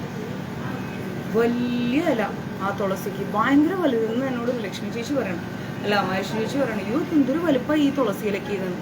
അതുപോലെ ഞാൻ നോക്കുമ്പോൾ സൈഡിൽ ഒരു ചട്ടിയിൽ ആൽമരം വളരുന്നു. അത് അവിടെ ആൽമരം കൊണ്ടുവച്ചില്ല, ഇവിടുത്തെ ചട്ടിയിൽ സൈഡിൽ ആൽമരം വളർന്നുകൊണ്ടിരിക്കുന്നു, ഒരു കുഞ്ഞ ആൽമരം. ഞാൻ ഓർത്ത് വളരട്ടെ എന്ന് ഓർത്ത്. ആ 2 തുളസിയും എങ്ങനെ ഉണ്ടായെന്നറിയില്ല. കറിവേപ്പില വെച്ച ചട്ടിക്കകത്ത് 2 തുളസി, കറിവേപ്പില വളർന്നുകൊണ്ടിരിക്കുന്നു. ഞങ്ങൾ ഒരുപാട് ഇല പറിച്ചു. പക്ഷേ തക്കാളിയും ഒക്കെ ഉണ്ട് അപ്പുറത്ത്. അപ്പം ഇപ്പുറത്തുണ്ട്, ഞാൻ നോക്കുമ്പോൾ വലിയ 2 തുളസി ഇത്രയും പൊക്കം വെച്ചു. അതിന് ഭയങ്കര വലിയ ഇല, അതിൻ്റെ തണ്ടെല്ലാം ഫുൾ ബ്ലൂ കളർ. എന്നിട്ട് അതിലുണ്ട് തൊട്ട് പുറത്തായിട്ടുണ്ട് മണി പ്ലാന്റിന് ഒന്നും ഇട്ട് കൊടുക്കില്ല, പാവ. അത് അതിൻ്റെ പാട്ടിന് വളർന്നുകൊണ്ടിരിക്കുന്നു. NPK ഒക്കെ കൊടുക്കും, അതിപ്പോൾ ഈ അടുത്ത് വാങ്ങിച്ചതാണ് NPK. പിന്നെ ഗോമൂത്രം ഒക്കെ ഇട്ട് കൊടുക്കും, അങ്ങനെയൊക്കെ ചെല്ലും. പിന്നെ നമ്മളെ ആൽമരം ബോൺസായി, അത് നമ്മൾ വാങ്ങിക്കണ്ടേ, ഇത് തനിയെ വളർന്നതാണ്. തുളസി വെറുതെ ഉണ്ടായിക്കൊണ്ടിരിക്കുന്നത്. അത് ഞാൻ നോക്കുമ്പോൾ ആൽമരം വളരുന്നു. ശരി, അവിടെ വളരട്ടെ എന്ന് ഓർത്ത് എന്തെങ്കിലും ചെയ്യാൻ പറ്റും. പിന്നെ അടുത്ത് ഞാൻ കുറച്ച് ചാണകപ്പൊടിയൊക്കെ മേടിച്ചായിരുന്നു കുറച്ച് നാൾ മുന്നേ, മണ്ണിലിട്ട് കൊടുത്തു, അങ്ങനെയൊക്കെ. അപ്പുറത്തെ വീട്ടിലെ AC വെച്ച് കൊടുത്തില്ല, അവരുടെ മറ്റേ പ്രീതി ചേച്ചിയുടെ അവിടെയുണ്ട്. ഇതിവിടെ നമ്മുടെ ചട്ടിക്കകത്ത് ആൽമരം വളർന്നുകൊണ്ടിരിക്കുന്നു. അവരുടെ അപ്പുറത്തെ വീട്ടിലുള്ള ഇത്ര എങ്ങാണ്ടേ ഉള്ളൂ. ഇവിടെ ഉണ്ട്, ഇപ്പുറത്തെ ചട്ടിയിലുണ്ട് ആൽമരം. മലപ്പുറത്ത് അങ്ങനെ വരാറില്ല, കാടാമ്പുഴയൊക്കെ വരാറുണ്ട് നാട്ടിൽ പോകുമ്പോൾ. കോഴിക്കോട് ഭാഗത്തേക്ക് ഇപ്പം അങ്ങനെ എത്തുന്നില്ലല്ലോ. ചെടി എനിക്ക് ഭയങ്കര ഇഷ്ടമാണ്. ഇപ്പോൾ എനിക്ക് പ്രസന്നാമ ഒരു 2-3 ഐറ്റം ചെടി തന്നു. അതിപ്പോൾ ഇവിടെ കുഴിച്ചിട്ട് വളർന്നുകൊണ്ടിരിക്കുന്നത്. പൂക്കളുണ്ടാവുന്ന ചെടി അതിൻ്റെ അകത്ത് ആ ചട്ടിക്കകത്ത് വെച്ചിട്ടുണ്ട്. അങ്ങനെ ഓരോ കാര്യങ്ങൾ. എനിക്ക് ഗാർഡനിങ് ഭയങ്കര ഇഷ്ടമാണ്. പിന്നെ ദിവ്യയും കൂടെ ഹെൽപ്പ് ചെയ്യുന്നതുകൊണ്ട് പോകണം കാര്യങ്ങൾ. ഇവരോട് സംസാരിക്കാനും വെള്ളം ഒഴിക്കാനും ഇവരെ നോക്കാനും ഇതൊക്കെ ആയിട്ട് ഇങ്ങനെ ഒരു ഭയങ്കര രസമാണ്. ഇവരെ നോക്കിയിരിക്കാനൊക്കെ ഒരു രസമാണിത്. ചെടി എനിക്കങ്ങനെ സമയം കിട്ടാറില്ല, വളരെ പരിമിതമായ സമയമാണ്. പക്ഷേ ഇവരെ അടുത്ത് ഇങ്ങനെ വന്നിരിക്കുമ്പോൾ നമുക്കൊരു പീസ്ഫുള്ളായിട്ടിരിക്കാൻ പറ്റും. ദിവ്യക്ക് കർഷക അവാർഡുകളൊക്കെ കിട്ടിയതാണ്, ഒരുപാട് കർഷക അവാർഡുകളൊക്കെ ദിവ്യക്ക് കിട്ടിയതാണ്. ഒത്തിരി പച്ചക്കറി തോട്ടമൊക്കെ ദിവ്യക്ക് ഉണ്ടായിരുന്നു ഒരുപാട്. അപ്പം അതുകൊണ്ട് തന്നെ അവളിൽ നിന്നുള്ള ഒരുപാട് അറിവുകൾ എനിക്ക് ഹെൽപ്പ് ആവുന്നുണ്ട്. കാരണം നമ്മൾ അങ്ങനെയാണല്ലോ, നമ്മൾക്ക് കൊണ്ടോട്ടി വന്നിട്ടുണ്ട്. നമ്മൾക്ക് എപ്പോഴും എല്ലാവർക്കും എല്ലാ അറിവുകളും ഉണ്ടാവില്ല. അപ്പം നമ്മൾ എന്ത് ചെയ്യണം, അറിവുള്ളവരോട് ചോദിക്കണം. എനിക്ക് കൂടുതൽ ഗാർഡനിങ്ങിന് സപ്പോർട്ടായതും ദിവ്യ തന്നെയാണ്. കുറേ കാര്യങ്ങൾ പറഞ്ഞു തന്നിട്ടുണ്ട്, ഒത്തിരി കാര്യം. ഇങ്ങനെ ചെടിക്ക് ഇതാക്കണം, അങ്ങനെ ആക്കണം, എന്താ പറയുക, നമുക്കിങ്ങനെ കാര്യം പറഞ്ഞിരിക്കുകയാണ്. നല്ല വിശേഷം ചക്കരെ, നന്നായിരിക്കുന്നു. കേൾക്കാമോ ഞാൻ പറയുന്നത്? ഞാൻ മൈക്കൂടി കയറ്റിച്ചിരിക്കുക. അപ്പം അങ്ങനെ കുറേ കാര്യങ്ങൾ എനിക്ക് പറഞ്ഞു തന്നിട്ടുണ്ട്. ഞാൻ അതിനനുസരിച്ചൊക്കെ ചെടികളൊക്കെ ഇങ്ങനെ കളക്ട് ചെയ്ത് ഓരോന്നോരോന്നൊക്കെ ചെയ്ത്. ഇവിടെ താഴെ മണി പ്ലാന്റ്സ് ഞാൻ കുറേ വളർത്തിയിട്ടുണ്ട് ബോട്ടിൽസിലൊക്കെ, ഒത്തിരി. എനിക്ക് ഭയങ്കര ഇഷ്ടമാണിത്, ഗാർഡനിങ്. കാലിക്കറ്റ്, നമ്മുടെ അമർ കാലിക്കറ്റാണ്. സൂപ്പറാണ് സിബി മാതാജി അങ്ങനെ വരുന്നത്. തീർച്ചയായിട്ടും ഞാൻ കോഴിക്കോട് വരുമ്പോൾ എന്തായാലും പറയും.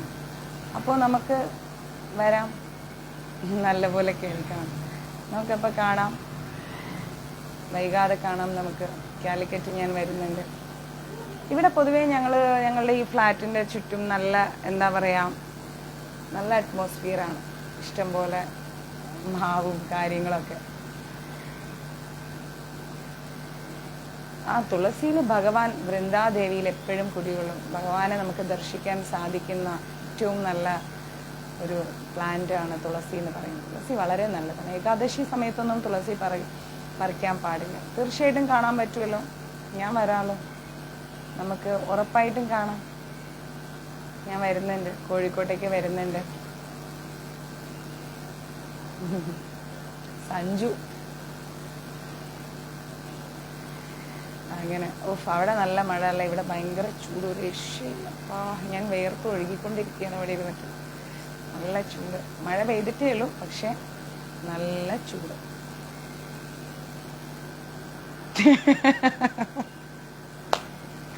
അവന് ഓടിപ്പോയി. അവനിങ്ങനെ നടന്നു വരും. എന്നിട്ട് നോക്കാം നമുക്ക്, അവൻ വരട്ടെ. അവൻ ഇനിയും വരും. അവൻ്റെ സ്വഭാവമാണത്. അവൻ ഇവിടെ തന്നെ പിടിച്ചിരിക്കുക. അപ്പം അവൻ ഇനിയും വരും. അയ്യോ, അവന് കാണാൻ പറ്റും. ദിവ്യ ലൈവ് അകത്ത് വെച്ചിരിക്കുകയാണ്. അപ്പം അവന് കാണാൻ പറ്റും, ഉറപ്പായിട്ട് അവൻ കാണും. ബിന്ദുമ്മയും അവനും കൂടെ എന്തൊക്കെയോ ചെയ്യണം. എന്തേ?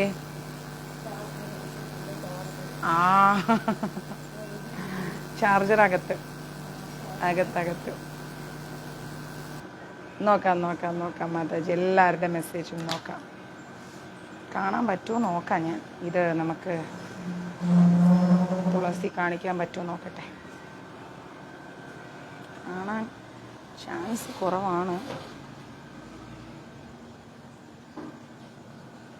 നോക്കട്ടെ, കാണിക്കാൻ പറ്റുമോ നോക്കാം.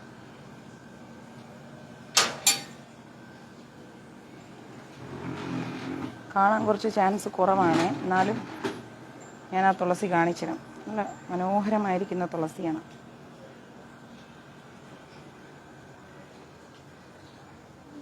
ഇന്ന് ഞാൻ വെണ്ടയ്ക്കൊക്കെ പറിച്ചെടുത്തു ഇതിന്ന്. കണ്ടോ, ഈ തുളസി 2 എണ്ണം കറിവേപ്പിലേൻ്റെ ഇടയ്ക്ക് വളർന്നതാണ്. ഇത് ഇപ്പം കാണുമ്പോൾ ഇങ്ങനെ തോന്നുന്നു, പക്ഷെ ഭയങ്കര വലിയ ഇലയാണിത് ഡയറക്റ്റ് കാണുമ്പോൾ. ഞാൻ രമണൻ പ്രഭുവിനെ നാളെ വിളിക്കാം.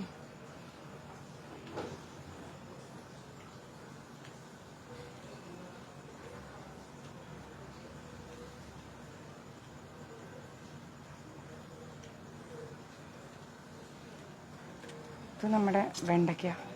ഇഷ്ടം പോലെ വെണ്ട ഉണ്ടായിട്ടുണ്ട് ഇതിൽ.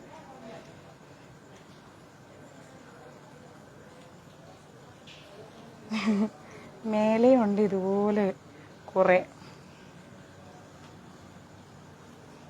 ഇത് പകല് കാണുമ്പോൾ നല്ല ഭംഗിയായിട്ടുണ്ടാവും.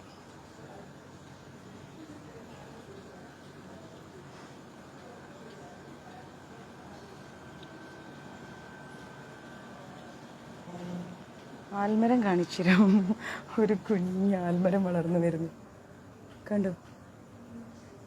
ആ ചെട്ടിക്കകത്ത് എവിടെ നിന്ന് വന്നു എന്നറിയില്ല. ഇത് ബാൽക്കണിയാണ്. ബാൽക്കണി ഞാൻ ഇതിങ്ങനെ ആക്കിയെടുത്തതാണ്.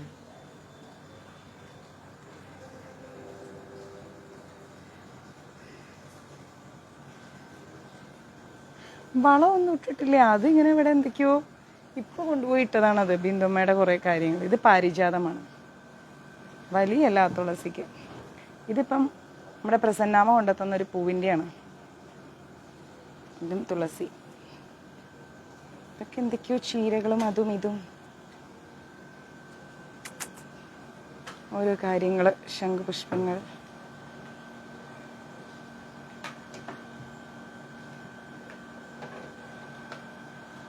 പിന്നെന്താ, നാളെ വിളിച്ചോളൂ. ആ പോടുന്നു, ഞാൻ AC ഇടാൻ സമ്മതിക്കില്ല.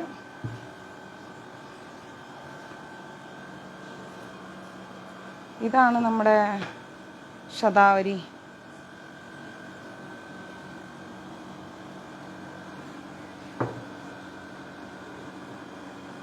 കുറേ ചെടിയൊക്കെ ഞാൻ മേലോട്ട് മാറ്റി. എന്താ പറയുക, അങ്ങനെ മേലോട്ട് വിട്ടു, ടെറസിലോട്ട് വെച്ചു കുറേ ചെടികളെ. ഇതൊക്കെ എനിക്കൊരു ഇൻട്രസ്റ്റ് ആയതുകൊണ്ട് ഞാനിതിനെല്ലാം ഇങ്ങനെ വളർത്തിക്കൊണ്ട് നടക്കുന്നു. കിച്ചുവിനെ കാണണമെന്ന് പറഞ്ഞല്ലേ.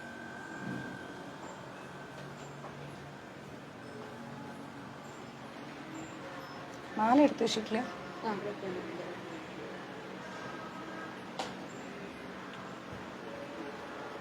കിച്ചുവിനെ കാണിച്ചു.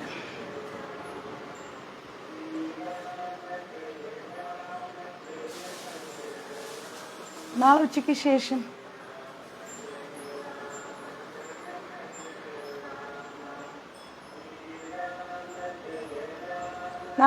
ശേഷം വിളിച്ചു. രാവിലെ ക്ലാസ് ഉണ്ടാവും.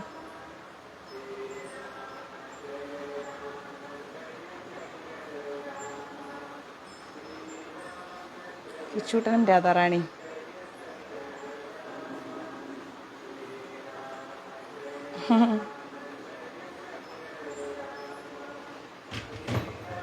ഇതൊക്കെ കിച്ചുവിൻ്റെ പാത്രങ്ങൾ, കിച്ചുവിൻ്റെ സാധന സാമഗ്രികളാണ് ഇതൊക്കെ. കിച്ചുവിൻ്റെ പ്രസാദത്തിനുള്ളത് സാധനങ്ങൾ, കുങ്കുമം അങ്ങനെ സെറ്റ് ചെയ്തിരിക്കുന്നു. ഇതാണ് കിച്ചുവിൻ്റെ ലോകം.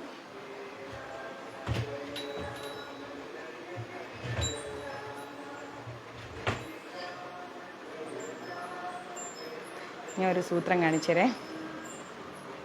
ഓ ഹരേ കൃഷ്ണ. കണ്ട ഇനി പലതും ഞാൻ കാണിച്ചരാ.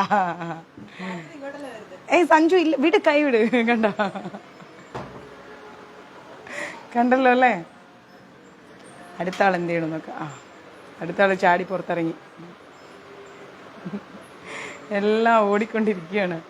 കണ്ട, ഇത് കിച്ചുവിൻ്റെ നാളത്തെ മാല. ഇതൊക്കെ ഭാഗവതം. അതൊക്കെ കിച്ചുവിൻ്റെ പ്ലേറ്റ്സ്, കാര്യങ്ങൾ. നമ്മുടെ ശ്രീല പ്രഭുപാജി. ഇത് നരസിംഹ ഭഗവാൻ. രണ്ടാളും പെട്ടു. രണ്ടും അങ്ങനെ കിടന്ന സിനിമ ആണ്. ലോക്ക് ചെയ്തു കണ്ടോ. ഇവിടെ മൊത്തം കൃഷ്ണമയമാണ്. കൃഷ്ണ ഗുരുവായൂരപ്പ. ദിവ്യ സഞ്ജുട്ടനൊരു മിന്നായം പോലെയാണ്. ഹരേ കൃഷ്ണ.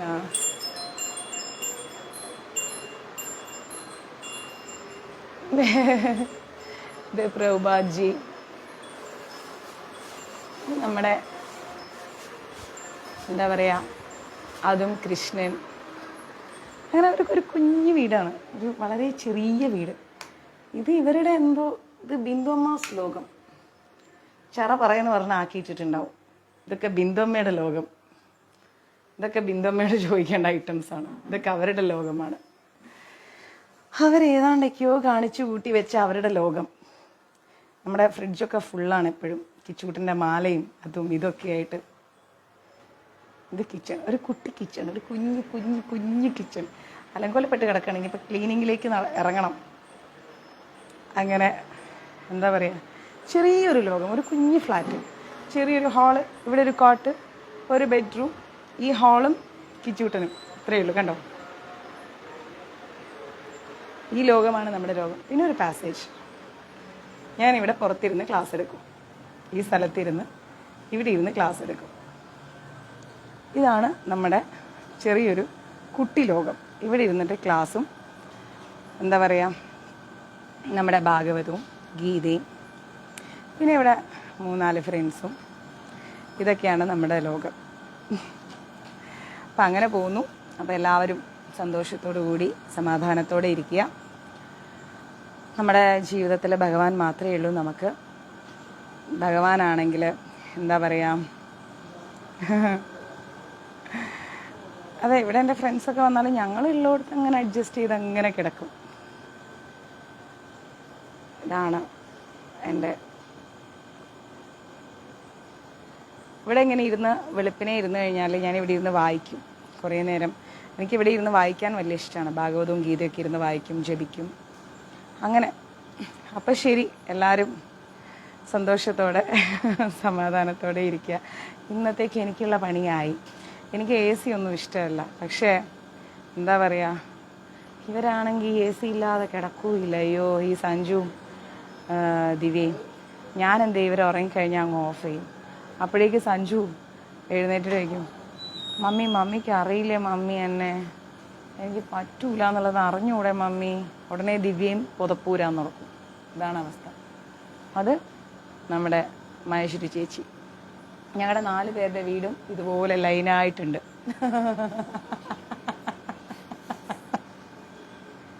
ചേച്ചി ഓടിക്കേറി.